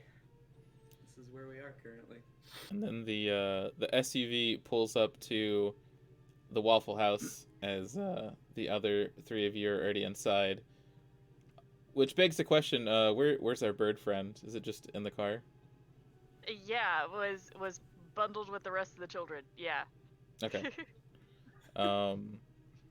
But yeah, as everybody inside the Waffle House is sitting next to the window, you see the SUV pull up. You see Astrid get out of the passenger seat, and then you see someone Valraven knows. This female figure with long, like, platinum white hair, has the blackened, mirrored aviator sunglasses, maybe some type of like fedora like hat, long black trench coat. And Astrid, you notice that when you get out of the car, Jess takes a minute and kind of looks like she's putting on a belt, and you see her tuck her scabbard in to her trench coat. I don't think you'll need that here, but okay. Yeah, Valraven's eyes widen and just flicker from Omina to Jess and back. There's and I'm guessing we all see Astrid exit the car, right? Yeah, you see Astrid exit, I and she wave comes aside around, that. and the driver door stays open for a bit, and then as the driver door closes, you see this other person, and they Well, I wave excitedly at both of them. Oh, also, if I haven't already, Hey, Thomas is still in a great mood. I'm bandaging wounds. okay. Well, I In the guess I Waffle speak House? crazier shit than that. Waffle It's House a Waffle parking House, lot. they speak You know, crazier. Waffle I- House parking lot. Okay. I planned on doing it in the car before we actually went into the Waffle House, but if people were too impatient to get into the Waffle House, we'd do it inside. So you guys are outside, not inside yet? So, Depends on how impatient Omina is, I'm guessing. well, I'm currently gonna roll an act under pressure to figure out how I respond to Jess being there. Oh, we're getting there. Hang on a second. I'm gonna Oh, say are that we? I'm gonna say that Omina's we gotta find inside the and the scene other first. two are outside. Okay, I'm talking to Martha. And as the door opens and Astrid and Jess walk inside and the cold wind blows in, you catch a familiar scent on that cold wind that would make you act under pressure.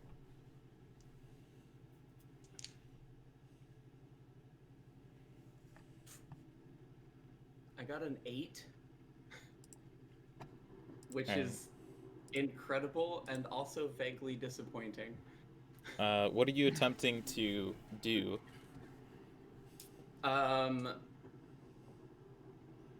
So first instinct upon catching the scent would be to immediately attack, given what's happened to me with that. But we're also in the Waffle House, which is like sacred space. And you don't want to Um, get thrown out? And Martha and I have a tenuous relationship, and Sam is not a fan of me because I make him cook a lot of waffles, more than he usually has to on his shift. And also, I already got us kicked out of Denny's, so I kind of need the Waffle House. So I'm torn, admittedly. All right. So I'm gonna say mid conversation with Martha, she's kind of like, So checking up, mature. like, oh, how have you been? How have you been doing? And like when you catch that scent, your like whole demeanor changes mid conversation. You don't lose your appetite for waffles, but you do kind of dig your fingernails into the palm of your hand as you just kind of like you maintain laser focused contact with the two that come in before they sit down across from you on the bench. And Martha kind of like picks up on the demeanor change and kind of like shakes it off a little bit and says, "Oh, are these your friends? What can I get for you two?" And we'll take our 10-minute break here. Oh yes, please. This is great. Oh god. This is a glorious session. So yeah, so Astrid can't lie. She's really bad at it. I mean, the best But way you to don't lie is to tell say. most of the truth, right? Really? I mean, we were girlfriends for a time. Omina knows what your body language is, and Omina knows who it's currently towards. I'm Alright. excited to see you spin this one. Alright. Well, I'm gonna pop us over to the break stream, and we'll take a good 10 minutes, or at least come back at quarter after, and Okay. we'll get back to whatever's going on. Yeah, I'm Good.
All right. Honestly, that's how I imagined her anyways, so yeah. Yeah. So we're back, and there's juicy drama. There is. Yep, it's brewing. Yeah. I'm so sorry. So as you and Jess walk into the Waffle House, Friends, I am so sorry. you see Omina make eye contact with the both of you, and just laser focuses you down as you two kind of come in and take seats opposite. I shake my head a little at Omina because I'm just like, this is not gonna go down well. And Let's save it for later, please. just for narrative's sake, when Jess goes to sit down, you see her withdraw a fancy-looking cane from inside of her trench coat and leans it against the seat. Because it's really hard to sit down on a bench with a sword. I would like to try to knock her cane over with telekinesis. Before anything happens, Just a minor annoyance. remember, Thomas is very happy and excited. Yes, I- he is. Yeah, I would say and, it's- And I've been bandaging you and telling you to sit down and let me take care of this before you go jumping around the Waffle House. It's much like Omina on a sugar rush. Like, there is a high, but after you peak, there will be a crash. Oh. Yes. It hasn't yes. hit there yet, and then Thomas will be asleep in the booth. Also, Hasn't hit that yet. to avoid certain substances, they'll have the same effect, where they give you a very high, like, you're very energetic and very happy, but then they will plummet and give you the invert of that, which is how they are addictive. I won't talk about what specifics those are, but yeah, you can feel like a crash coming on where it's gonna turn to entropy, where all of your happiness will stop and you'll eventually realize, oh my god, I almost died. I jumped out of a window. Someone is bandaging me. But until then, Thomas would like to know who your friend is, Astrid. We were in the car because I was still bandaging you. Yeah, Oh. you're being We're not bandaged in the up. Waffle House. Yeah. That makes Although things less Valraven fun. is looking between the two situations and realizing that he should really quickly finish this bandaging because there's trouble brewing on the inside now, and should probably get everyone in one place. Astrid, Yes. as So- soon as you and Jess sit down, Omina gets up. She crawls over the back of the booth like she does all the time. And on the way, you can see her one physical tail, and then you see it like flickering between the two others, like back and forth. Wait, so we established that I can no longer see your tails, though, right? Yeah. You can see the physical one, but now it's like the other two, and Omina gets up and goes to the bathroom. Look at Jess. So that's Omina. I'll be back. I'm gonna go check on Omina. And as you get up to walk away, Martha comes over and says, "Would you like a cup of coffee?" And Jess is like, "Yes, please."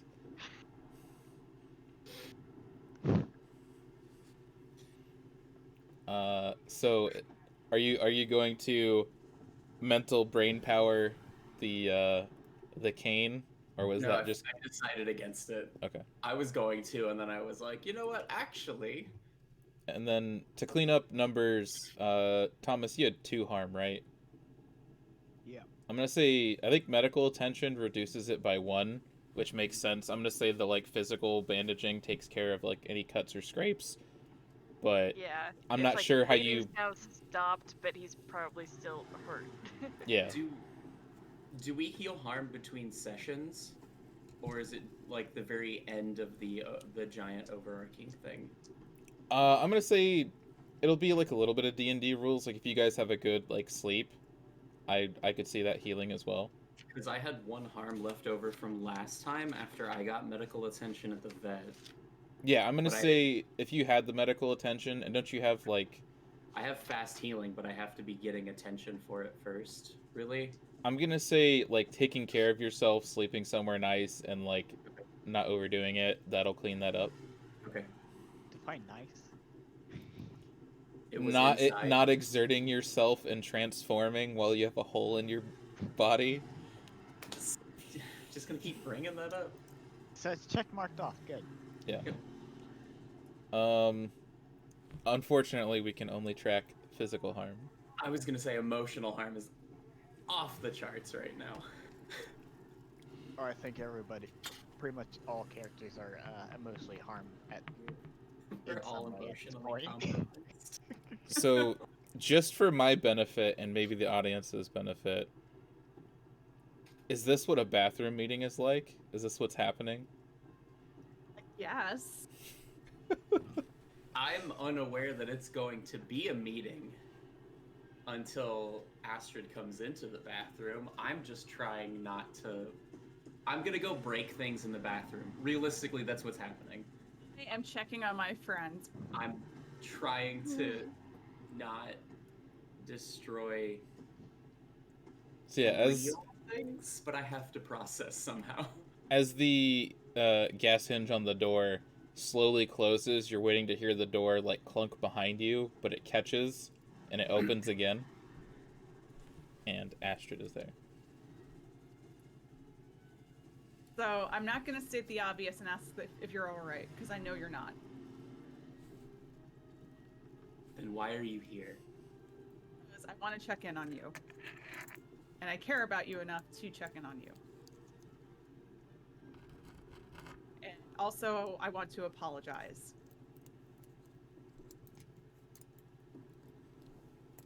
Because I know this is not easy for you. And I'm sorry that this is the course of action that I took to get here.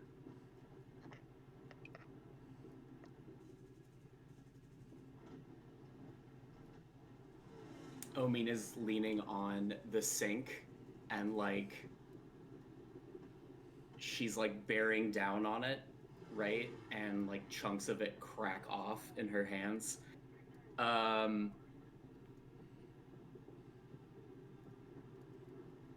Does she have any idea who I am to you?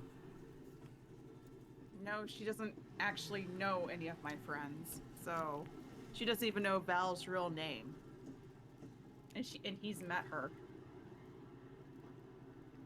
I mean, honestly, though, I doubt any of us know Val's real name, but that's beside the point. So you bring her here, and I'm supposed to what? Be cool with this? No, you're not supposed to like kill her. That's all I'm asking.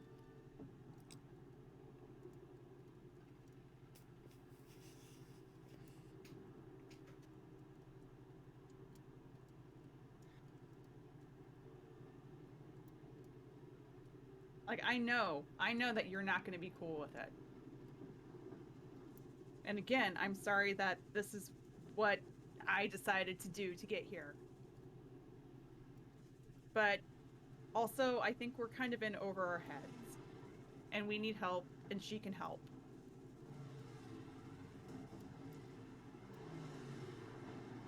She can help you. No, she can help us. Really? Can she? Because her being here right now is not actually helping me. Look, I'm sorry, okay? Are you? Yes, I am. I mean, You keep saying this, and yet you know how I feel about you. You always have. felt about me. Feel. We just look, we decided to end this, okay? Like, I wasn't good for you, and I don't know, I just couldn't. Maybe we're just not good together.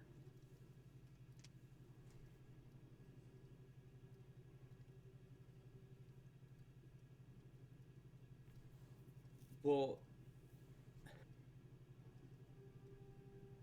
were we ever? Maybe we thought we could be. That's not what I'm asking.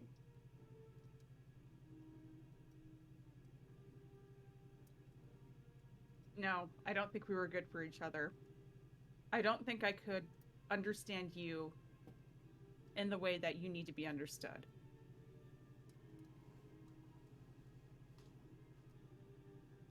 And that's a failing on my part.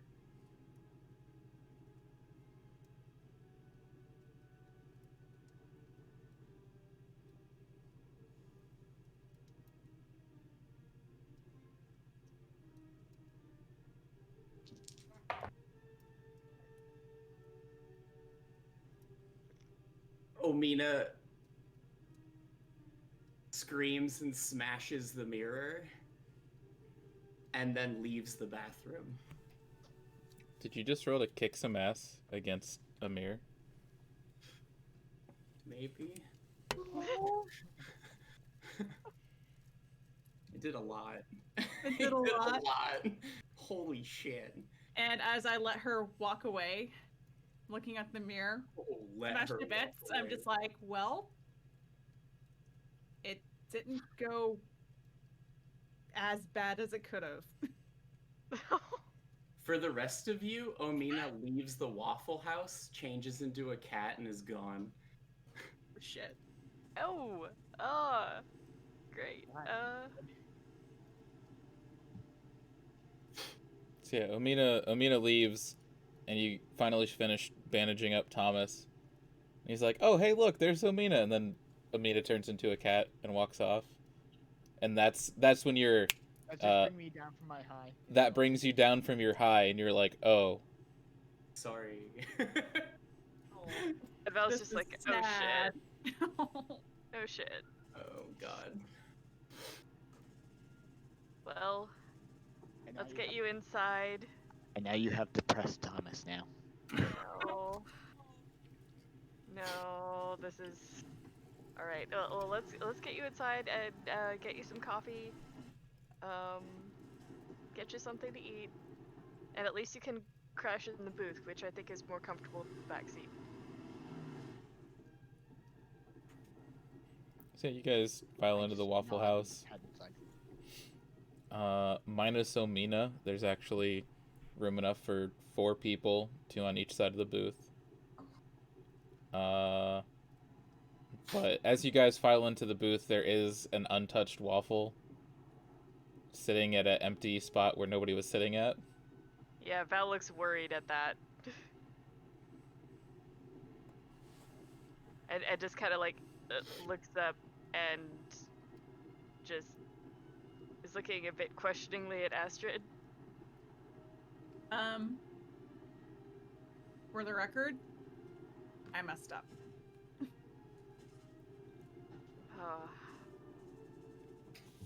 Speaking of Well. messing up, I'm sorry, what was your name again? As Jess holds out a hand to Valraven. I believe I told you to call me Remy. Oh, yes. Remy. Gotta keep those covers straight. Yeah.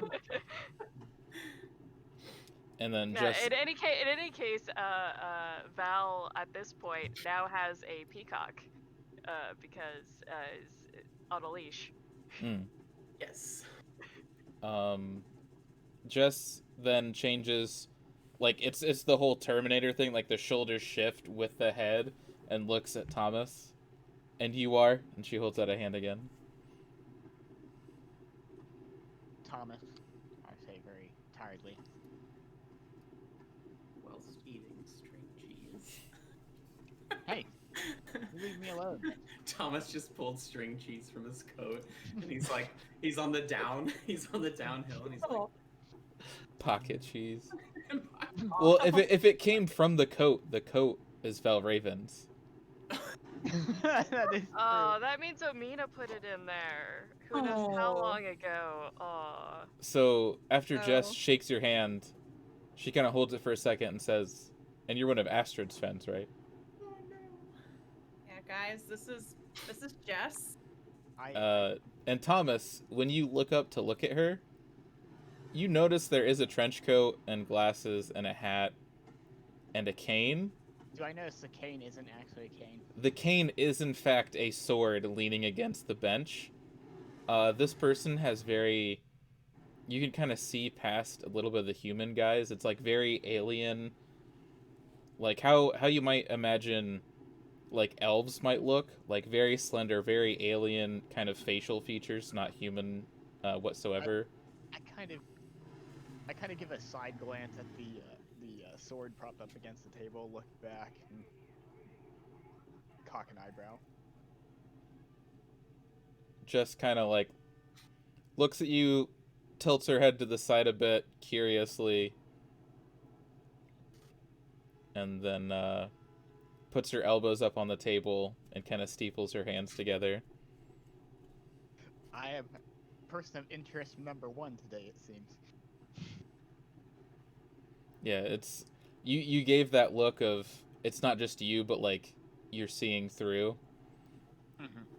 But yeah, you notice that the jacket and the figure within it is much thinner than what you would expect. Very slender, very alien-like features. But there's something weird about that jacket.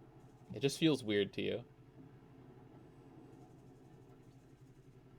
Like it has a million pockets. Nice comment, nice jacket. By the way. Just kind of gives you a nod.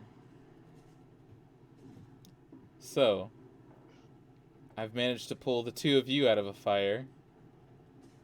And seems somebody else has been put in a fire wherever they went. The plan is, what do we do now? Well, we know one thing that we have to do.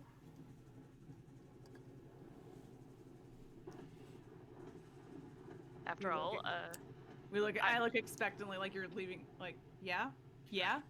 Just like, and Belle's just like, do What's our- we what's really our- want to tell her about our plans in the traditional village?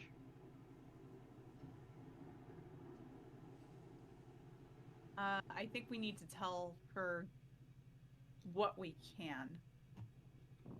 Yes. How about we do tell her? Yes.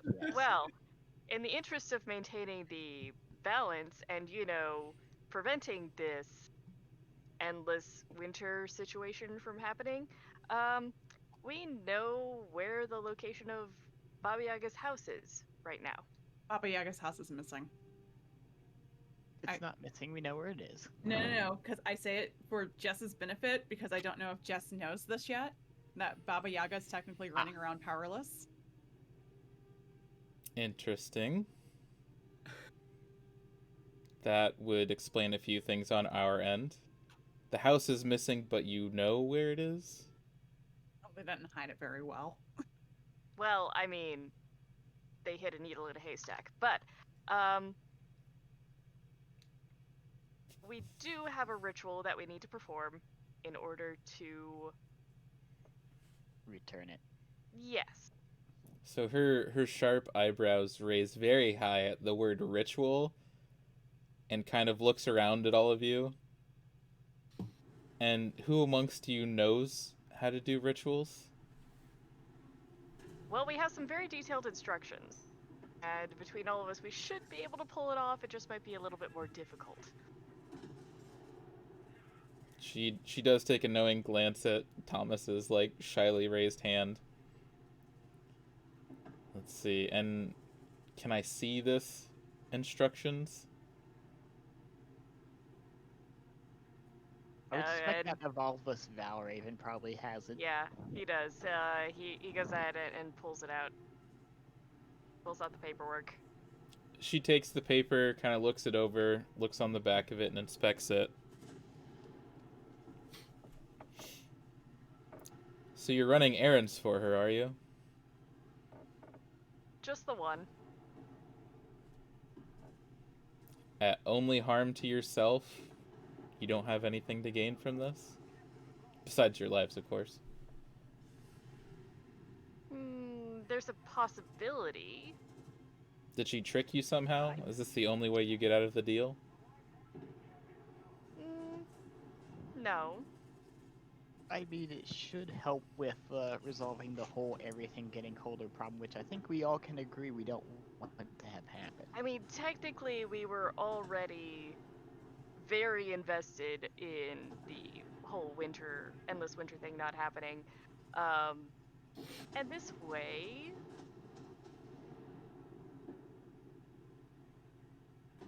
I mean, surely you must have dug yourselves into some kind of hole for her to ask you to do something for her, let alone something this complicated. As her eyes kind of like dart across the paper. Well, I don't think we dug ourselves into a hole. I think she just probably reached out to us. Val just kind of like raises an eyebrow and is trying to discern if she's referencing something specific. God.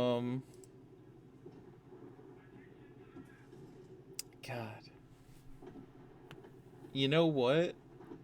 I kind of want Astrid to roll manipulate someone when you say what you said. Because I don't think that's entirely true. It just manipulates.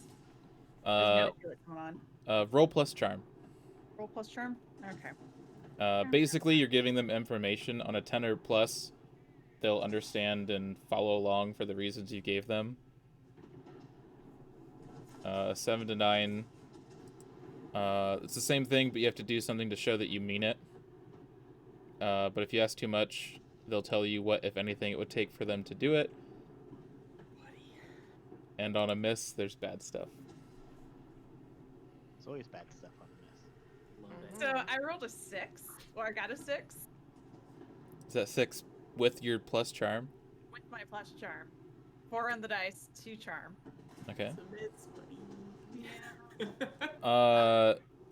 Alright, so mark experience. Mark relationship strain. Fuck. Oh no. Oh. As Jess looks at you, and this is the I don't believe you.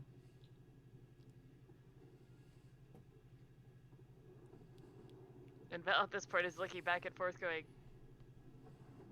am I missing something? What did you do to get yourself in this situation? I did nothing. That's actually true. That is actually true. Yeah. It is. It's actually true. I did nothing. So then she glances at the other two. So if she did nothing, how did you two rope her in?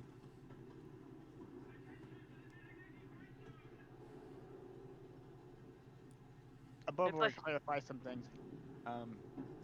Did Astrid actually go through with that contract? She did in It fact did sign bring it. it to Val did persuade her to sign it. Because he was like, we're doing this anyway, might as well get something out of it. Yeah. That's true. Okay. I don't think I specified what I wanted though. You don't. Oh, none of us. have. No, none of us have. Oh, okay. It's just Okay. a future a favor with favor. some stipulations Oh, okay. attached. Okay. Which Yeah. vary from person to person. That's right. Said stipulations. Yeah, I- to That's what the that's what the thing was. to let the cat out of the bag. That's what I'm digging for.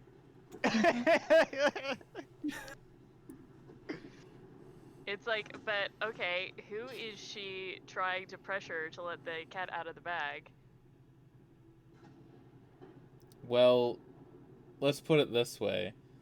If no one answers specifically, there's a good reason I had relationship strain marked.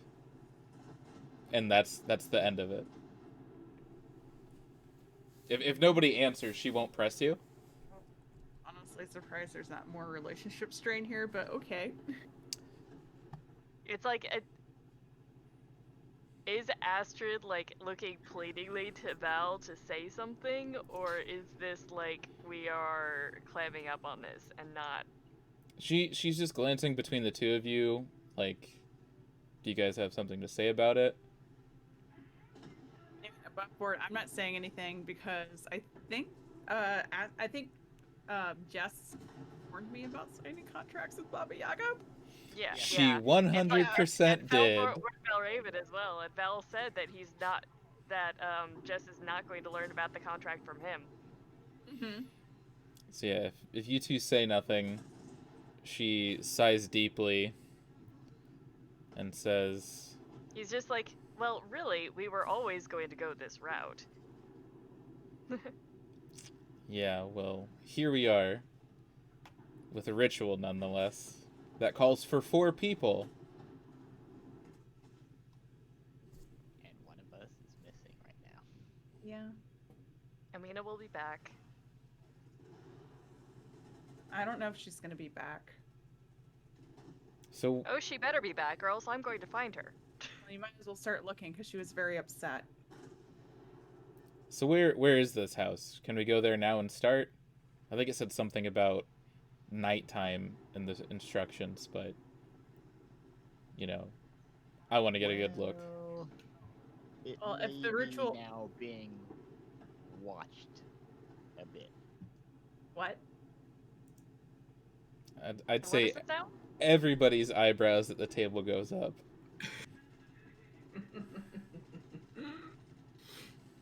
Oh, wait. What Well, exactly happened?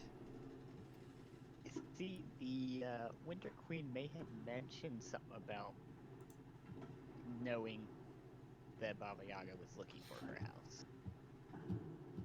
You didn't She actually tell her. tried to make me a deal, Yeah, I heard that part. which is why I jumped out my window. Ah. I That's see. fair. So now they know that we know. Yes. But what exactly did you say? Well, I may have to try and get her to leave my place so that we are there right now. Which is an obvious lie, but... So we And might obviously be... didn't work. No. But if you got away, then they might be headed there now, and we might be able to... We might be able to use that to our advantage.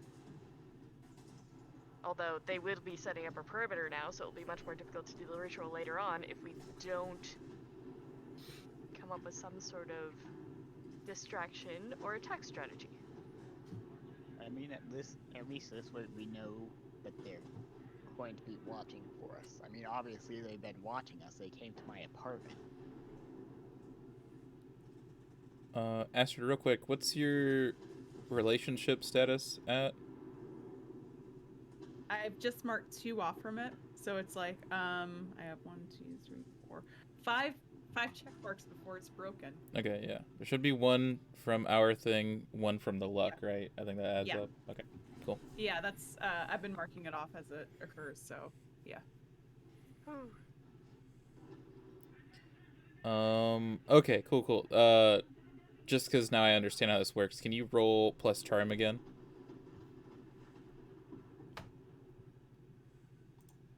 All right, 6 on the dice plus 2, 8.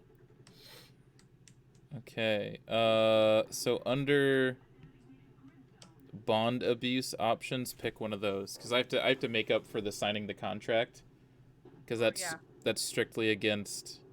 That's acting against them. Ah, fuck. It might just be easier to retcon and check another box because we're already this far. And Okay. that's my bad. I kind of want to. Okay, I kind of want to say you gain the unwelcome attention of other of your guide's kind.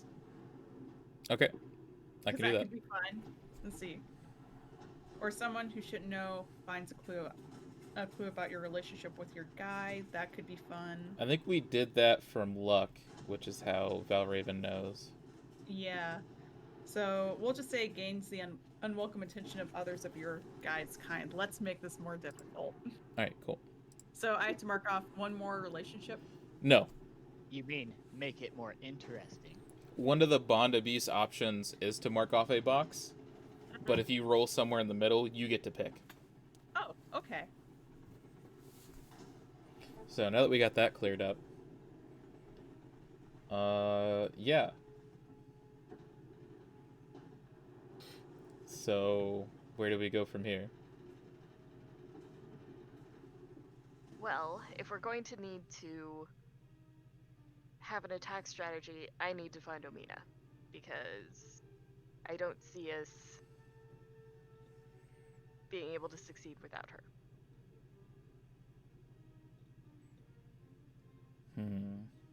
I agree. Yeah. There's- I mean, I have But- limited influence here. I have a DM question. Yeah. Could I use? Don't you have like locate creature as a power? Yes. Tune in. I was wondering. That's what I was just going to ask. Can I use tune in to locate? It says attune your mind to a monster or minion, but I'm technically a monster. Yeah, you're It's true. as you are technically a monster, it will technically work. Technically is the best kind of correct.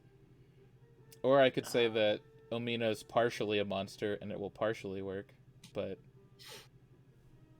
either or, that's what I'm gonna do.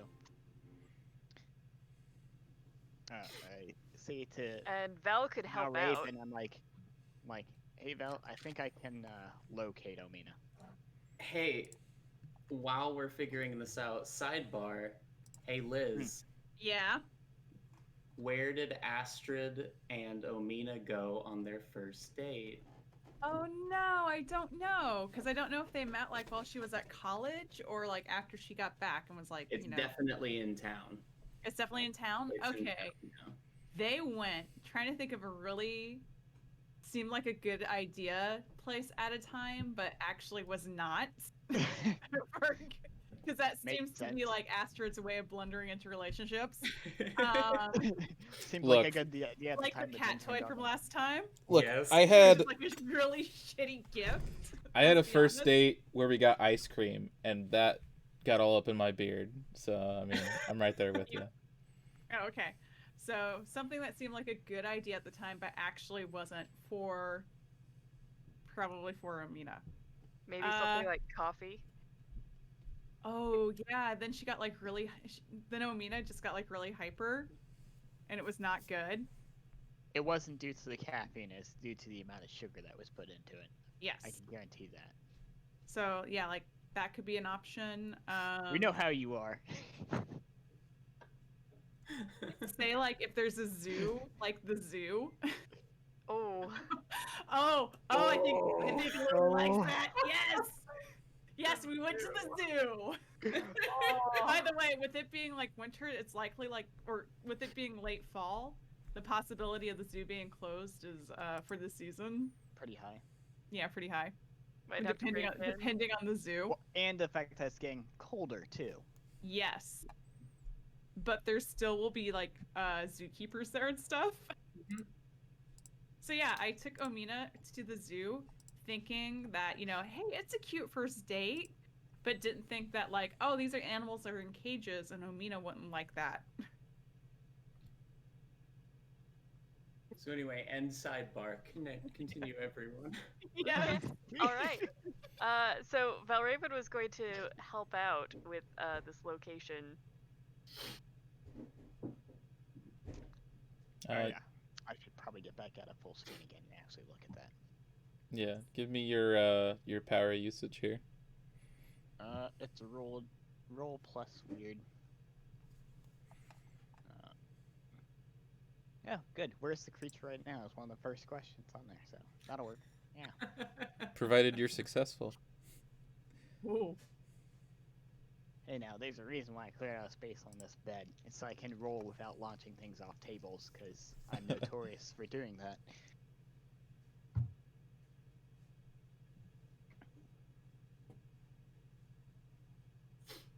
I got a 10. All right. And I got a 9 to help out, so that will make it an 11. I don't have your thing up, but that's a straight success. It's, So what do you get? Yeah, on 10 plus, it's a hold 3. Okay. And I guess, where's Omina right now? I'm gonna say it's like a hot cold sensation. Your like mental compass. You're like that direction. And I'm going to use another question too. How can I attract her attention? These are important things. That's an excellent question for Omina. Hey, this could be how I help out. Could be. Hey, she didn't eat. So She if we get a didn't. bunch of waffles, And lots of syrup. the smell alone will attract her. Or if you do one of those things, I don't know if Any you guys have done argument it. for that, Omina? I'm not arguing. I'm apparently so transparent. I don't know if you guys have ever done it, but you could probably take 2 waffles, do peanut butter on one side, jam on the other, and make a waffle sandwich. And then you put syrup on top of them because Yes. I'm a glutton. Yes. I Yeah, we have know. done it. It's so good. Yeah, if you've never had a PB&J waffle sandwich, you should get on that. Sounds good.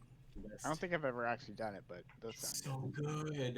Like, Anyway, I don't understand how she can eat this thing, but she likes it, so let's just get one to go and find her. good. And then play the hot cold game.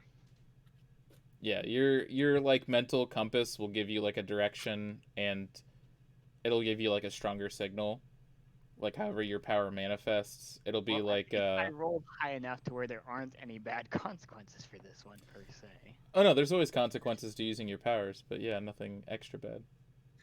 Yeah. But yeah, this is so much like Nice consequence. let's say it's kind of like a vapor trail of like you can see where she's left and gone to, and you can just kind of like follow that ethereal trail. Okay. Okay. And I kind of want Valraven to try and read a bad situation. Go for it. I'm guessing you're talking about the situation being oh my a God. love triangle. Yes.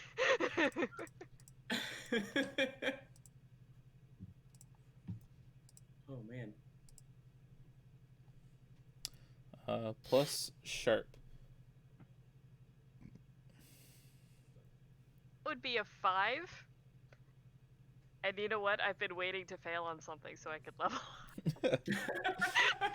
On a miss, wait. you might misread the Hey. situation. It will be totally safe to go and investigate alone. Or you might reveal Hey. tactical details to your enemies.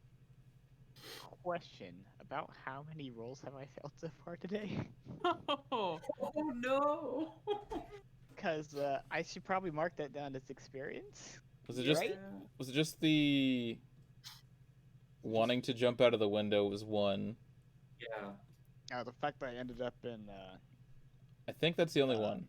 everything went to hell Yeah, first. I think that's the only one so far. Yeah, it's just it was so bad. It acted like multiple.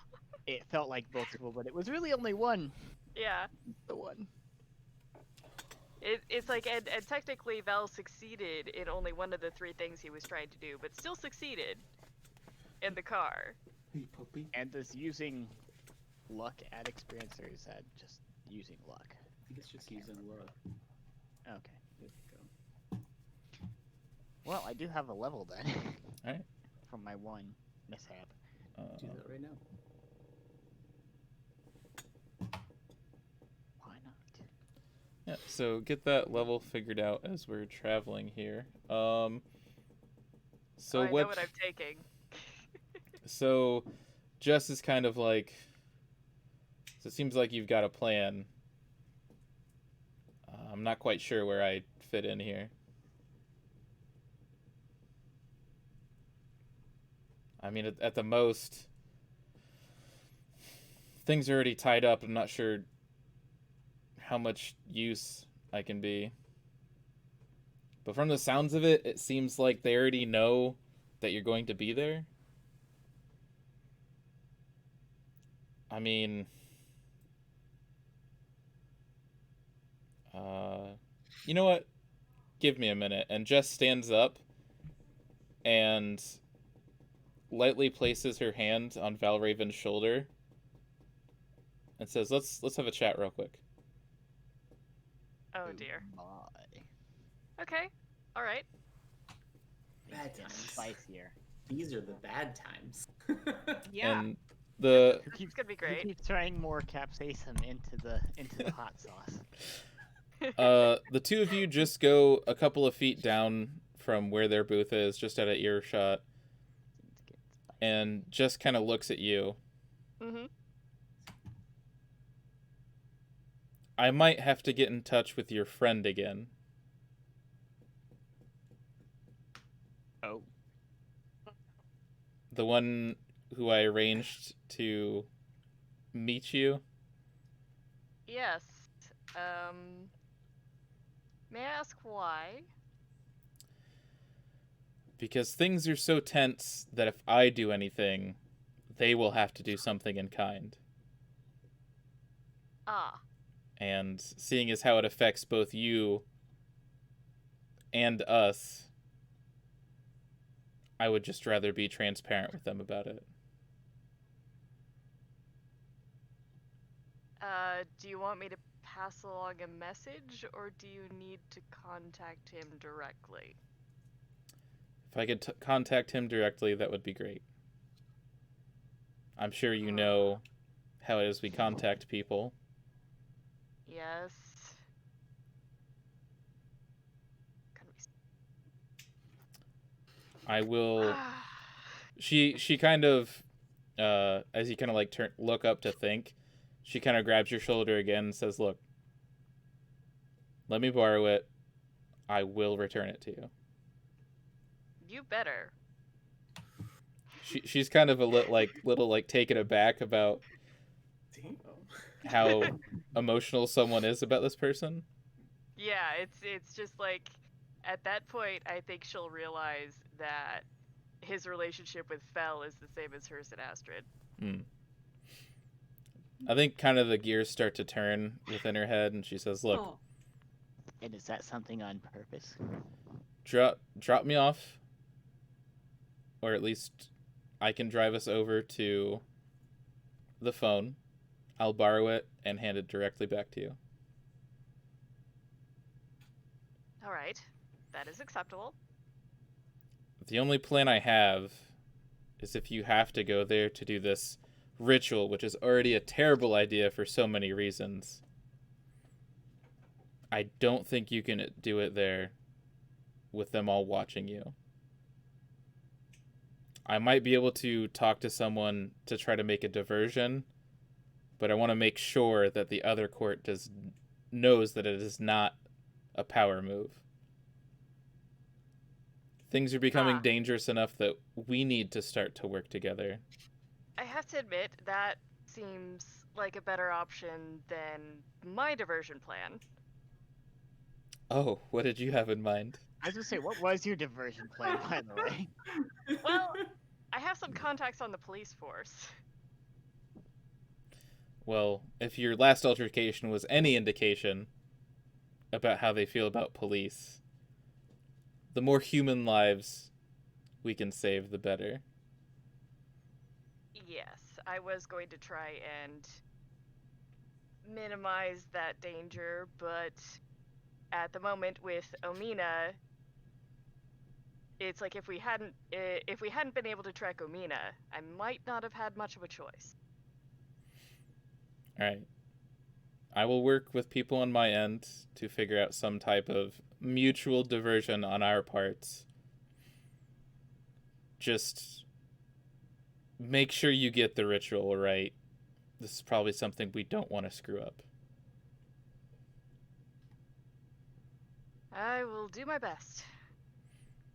And as you turn to leave, Jess kind of like steps in front of you again and says, "That goes doubly for Astrid, okay?" Yeah, Val gives a bit of a smile and nod. Oh, I read you loud and clear. She kind of steps back to let you by, and then the two of you head back to the table.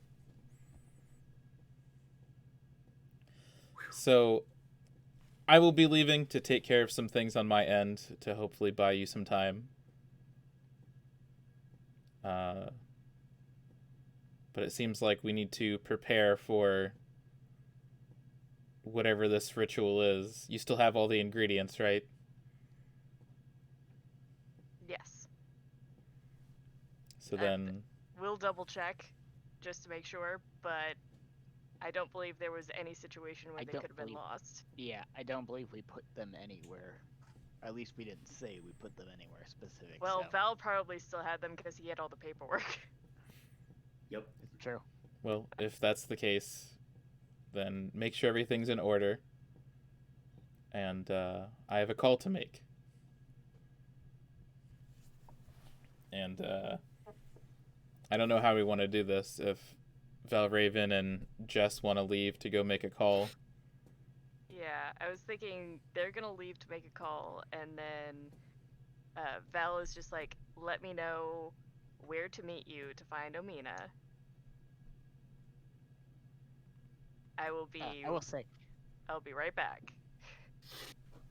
I would like to have a quick aside with Valraven. Mm-hmm. So Val, interestingly, when the Winter Queen actually came to me, she wanted me to help her instead because she found my abilities useful. Even going so as far as to call me special, weirdly enough. So she wants to contact the dead for some reason. She more along the lines of said that, remember the guy who attacked Astrid and we took him out? Yes. Did I explain above board? Did I explain the whole talking with his ghost when taking Omina at the vet? I don't think you did because you were kind of in a haze and then we got that cleared up. But I don't think you ever shared your I'm sharing that now. experience with About the whole experience with that and the fact that she said that the dead would dead be peasant Sylvain. comrade. Yeah. Or however it is you put it. Yeah, it was like a spectral version of like a peasant from like 100 years ago. And also about my promise to them to try and free the other two. Yeah, so Attempt to. Well, the- good thing I got the silver bullets. I think that'll be a lot safer than me trying to stab them with the letter opener again. Probably. Yeah, just something I thought of that maybe you might want to know about at least. Yes, that is very good information to know. Seems how I think we're having Valraven be our strategist. Whew, yeah. So yeah, we could have Jess and Valraven go make a quick call and then come back to develop a search party. Yes. And I'm guessing me and Astrid are just chilling at Waffle House for the time being. Yeah. You can hang out for a bit. That's all we can I really also do. fill Astrid in about all the I mean, detail, didn't 'cause Astrid want to might as make a well. didn't Astrid want to make a purchase at Waffle House? I did. I don't know if it's actually, looking back on it and all the stuff that happened in the bathroom, I don't think it's probably the best thing I should do. But since I'm At this time. since I'm a trash person, I'm gonna do it anyways. Not Yeah. a trash person, you Trash just make person bad with- decisions. Trash person with good intentions. It's like this is probably the worst apology gift ever, but So as far as like the phone call goes, I could say the two of you just go. She makes a quick call, returns it back to you, and chooses not to accompany you back, as she has to leave to go take care of things. She hangs up, and as you go to like put the vehicle in gear, Batman disappears. She always of course does she that. does. Of course she She always does. does that. Look It's like a back Faye and already thing. gone. Just like, it is a Faye thing. Fel does it all the time too. He's just like, it's Hmm. frustrating. Yeah, we need to like drink and just like complain about our gay lovers. Yeah, so everybody meets back up at the Waffle House. Minus one person. I am buying that Waffle House princess shirt in Omina's size. Thinking I And shouldn't, like I said, between but I'm going to. I really shouldn't. Such a horrible person. We're going Between after both. Omina armed with a Waffle House princess shirt and Yep. a waffle covered waffle. in syrup, PB&J. jam, and peanut butter. Yes. A waffle That's- sandwich. Also, just sake of information, Astrid, while they were all gone, I also filled you in on the same information. Hmm. Nomina, you'll learn all that once we find you. That works. Which is important because, Omina, you're running to the zoo. Correct. Do you just kind of like run there and transform back, or do you hang out? Like, what's the? I'm just kind of wandering around aimlessly, trying to like emotionally process that that Astrid doesn't think we ever worked together. And so I decided that it made a lot of sense to go back to the place where we had our first date. So I end up like walking around the big cat exhibits while these cats are like getting snowed on in cages, and I'm like, Well, oh, enclosures.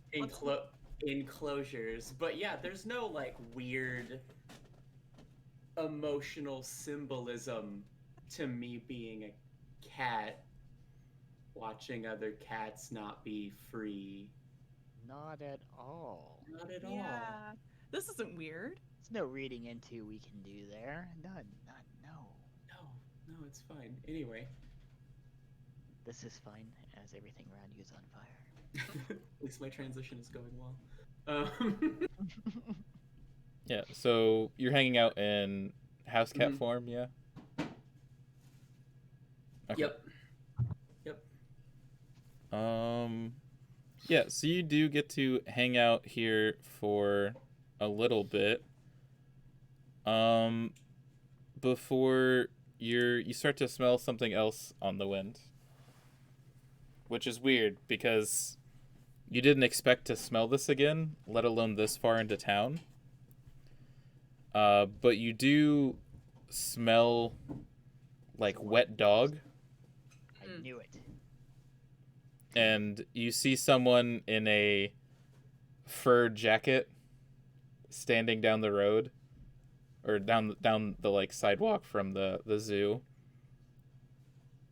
and it's the same lady you met in the woods,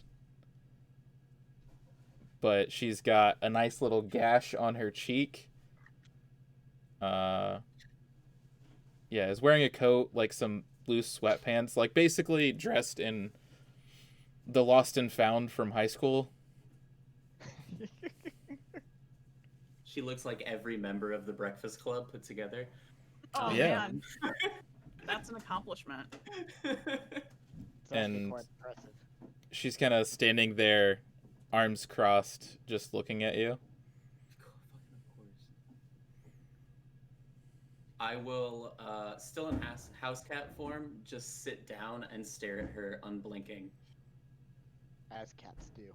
I'm gonna make her come to me if she wants a conversation. As cats do. That's how this is gonna work. You see her take a couple of steps so that she's like within a couple of feet from you, and kind of like looks down and smiles. I always knew you were a house cat, and kind of chuckles a little bit. So where's the rest of your friends?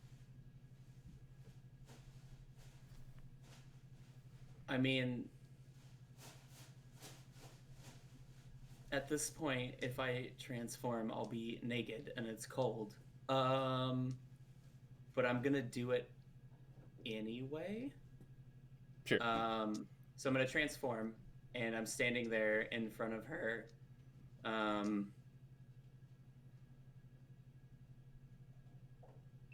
At the very least, let's say she blocks the wind to save you something. Yeah, that's fine.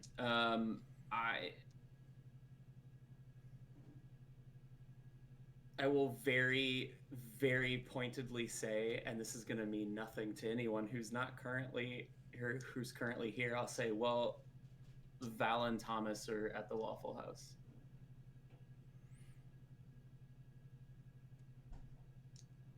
Ooh. It's like deliberately leaving out Astrid as a friend. I'm so sorry, Liz. It's cool. No, so it's bad. cool. You're pissed at me. I get it. This all makes sense. And what are you doing out here all by yourself? Moping. Doesn't make me any less frustrated with your character. Oh, I know. But it makes sense. Yeah. I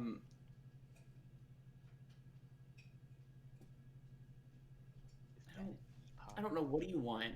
Why are you here? I'm here because I'm the only one here who's left. As maybe you start to sink in that the rest of her pack isn't here. It's just her. Turns out a certain person we both dislike came after me and my kind. And as much as it pains me to say, I seem to have picked up where you were at some vet clinic. I smelled the strangest thing. And lo and behold, here you are. We both know that people never quite understand us and what we have. And so maybe a bit of shared understanding might lead you to help me. Is this the same thing, only different argument? I have a feeling it's close. Have you been following me? Yes. Saramis. How did I not smell that nasty wet smell all day? Anyway. Probably all the clothes, but... Yeah. What do you have in mind? More who I have in mind. Okay. I don't suppose you've seen a very tall, very large individual? I have. I have not, but I know someone who has. Today, Don't bring in me fact. into this. Well, based on the looks of each person in your little group, you seem the most equipped for this. And so I propose a bond of fang and claw. And she holds out her palm, which you can see there's scratches and marks all over. Pointedly one strictly across the palm that looks like it's been cut many times before. No one gets to hunt down me and my kind without some kind of repercussions. We both know the strongest of your group are those like us. And as much as it hurts to ask for help, he needs to be taught a lesson in the only way that we can teach one. And so you see her other hand partially change into like the paw and the claw, and drags a mark across her hand and holds it out for you to grasp.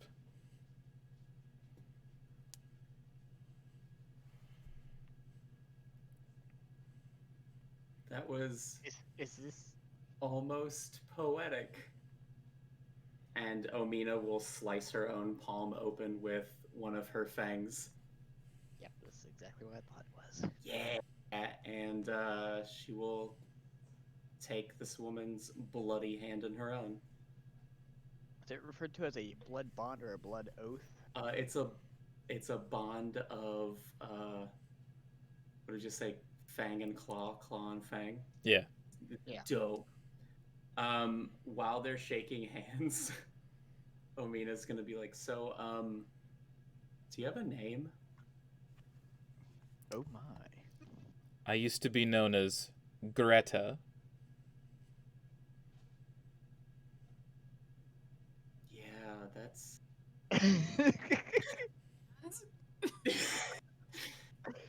What is Omina's opinion on that name? As she says that name and like you look at her, she is much older than any other person you've seen.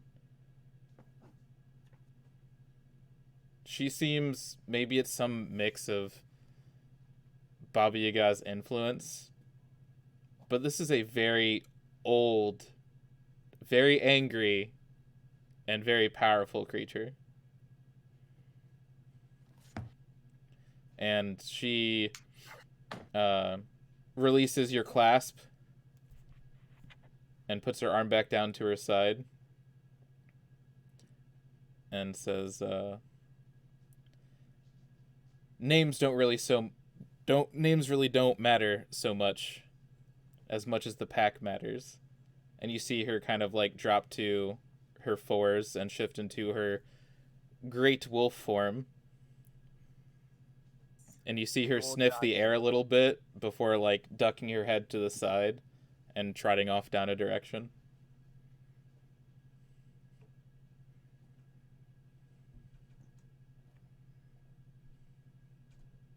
Fucking dogs. And then I will transform and catch up.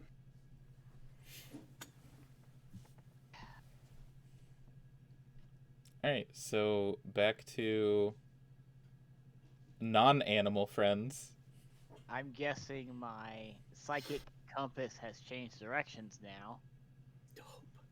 Yeah, as you roll up a few blocks away from the zoo, you're like, I'm pretty sure they were here. But And now they've gone. I like to Or think, she, not they, because I don't know that it's they. Mm-hmm. Joel, I don't know that. yeah. So as you pull up, I like to think that the camera surveying the area is all of you kind of like in the car and I'm assuming the SUV together. As you all kind of like look out through the windows, you kind of see like some jacket and some sweatpants like tumbleweed across the grass but have no significance to you. Thomas just sighs. I'm just like, Somebody's been dared to do a polar bear dip. That's the only thought that Or would probably. somebody streaking through the Sing- zoo. Oh hold yeah, on, like Joel. Hold on, Joel. Sing that, and knowing the fact that they're probably not Omina's, because Could just be some homeless person's clothes, you don't know. yeah, could be anybody's. Looked like a pair of sweatpants and like some crappy coat. As they just I kind of don't like know. I still think it'd be strange to see random clothes blowing with the wind. Well, never mind. I take that back. We're in Gary, Indiana. yeah. Never mind, as you were. I was gonna ask. So if it is strange for you to see random clothes blowing in the wind, what do you do about it though?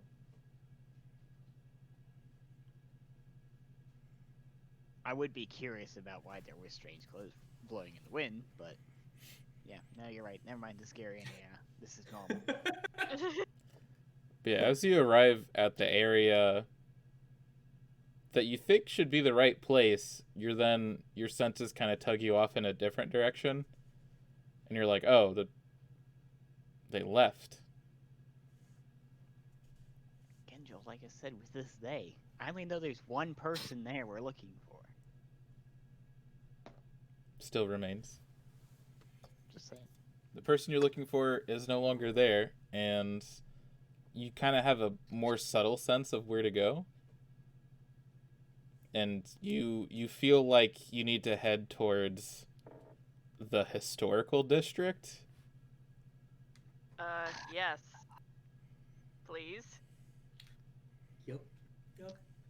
It's like Valraven at this point is now getting very worried and twitching a little bit and just going, is Omina going to try and take this on all by herself? It's just like, I if she think- is, I've got a few words that I need to say to her. I think we're both in that same set of mind. Are you saying I would manipulate someone who's not in the best emotional headspace right now? Yes. I would never. Yes. Yes. Joel, I just because feel you like said that, shit. you are a scoundrel and a liar. I just feel like shit, and I feel like I had to like make it up somehow to Amina, but I know I can't because I'm just like an awful person. But maybe this Waffle House princess shirt will help. Ugh. All I can say is that Thomas is in the mood right now to, once he sees Omina, that waffle's not staying on the plate. That's fair. Is that a threat? You're getting a waffle. You're getting a PB&J waffle sandwich thrown at you. That makes a lot of sense. So yeah, That's all I'm But saying. also, I'm thinking it's not a that threat, it's a that promise. Valraven's reaction is going to be rather interesting once he figures out that Omina has now abandoned him for a pack. Ooh. Oh Hmm. no! What have I Oh, done? All I can say is Yeah. our group dynamic of relationships in our group is all kinds of messed up. Yeah, it's gonna get so messy now. Oh, We're all trash. no. Now I have to say it. Aw. It's like, yeah. Lily, So I'm so sorry. This is how this went down. As we said earlier, it is what it is. it's most certainly not boring though. God, no. Yeah. No, it's so spicy. So yeah, you guys head off in the direction towards the historical district. I'd say with Waffle House getting ready, phone calls, errands, we're probably pushing a little past noon. I think that's probably about right. Yes, mhm. that's good. And I would say the car crew rolls up into the parking lot of the historical district. Not many people around, considering it's very cold and very windy. Nobody wants to be out here walking around the historical district. I'm surprised there's anybody. Surprised But- anybody would want to walk around it during ice day. Yeah, you get the perfect parking spot. You kind of look around a little bit. You don't see anybody, but Thomas has a good sense that like we're real close to whatever's going on here. We cut from the car in the parking lot to the other side of the historical district, and we see a cat and a very large dog kind of slinking from building to building. And as it starts to change from early morning to afternoon, we see the two of them catch sight of our 8-foot tall friend Kistich with his axe underneath the porch frame of a door, speaking to someone, and we see the lady in white with her falchion has dropped to one knee, and you can see her form wanting to change, but there is no red, and so she looks to be in a little bit of pain, and so Kistich kind of got like a hand on her shoulder, kind of like making sure this person isn't doubling over. And you can see just faintly there's like a little wooden stump next to the house that means nothing to you, but Then why would you mention it? to Kostich, Yeah. through his eyes we see him patting the rider on the shoulder, and when he looks back at the stump, there's all these runic carvings into the bark, and there's these swirls as if it's like a tent stake that's been staked into the ground. And it has all these old wooden whorls that have been carved into it. And as we see everybody hop out of the SUV and doors kind of slam shut, the animal's ears kind of like prick up and hear that sound off into the distance. And that's where we're going to pick up next time. I had a quick above-board question, Joel. Yeah. What were the names of the other 2 writers that was given a? The writers, it was like I know one of them was Alexi, but I can't remember which was the one that we actually dispatched already. I thought it was Alexi. The black rider is Nikolai. The white rider is Lara. And the red rider is Alexi.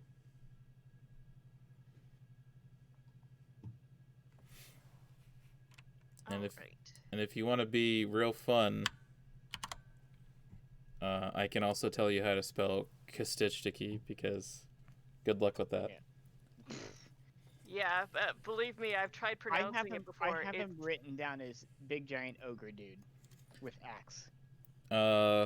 Just for fun, if you want to write it down, it's KOSTCHIE.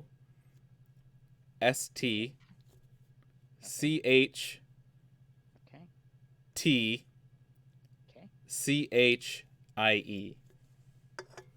Got it. Huh. Bitch.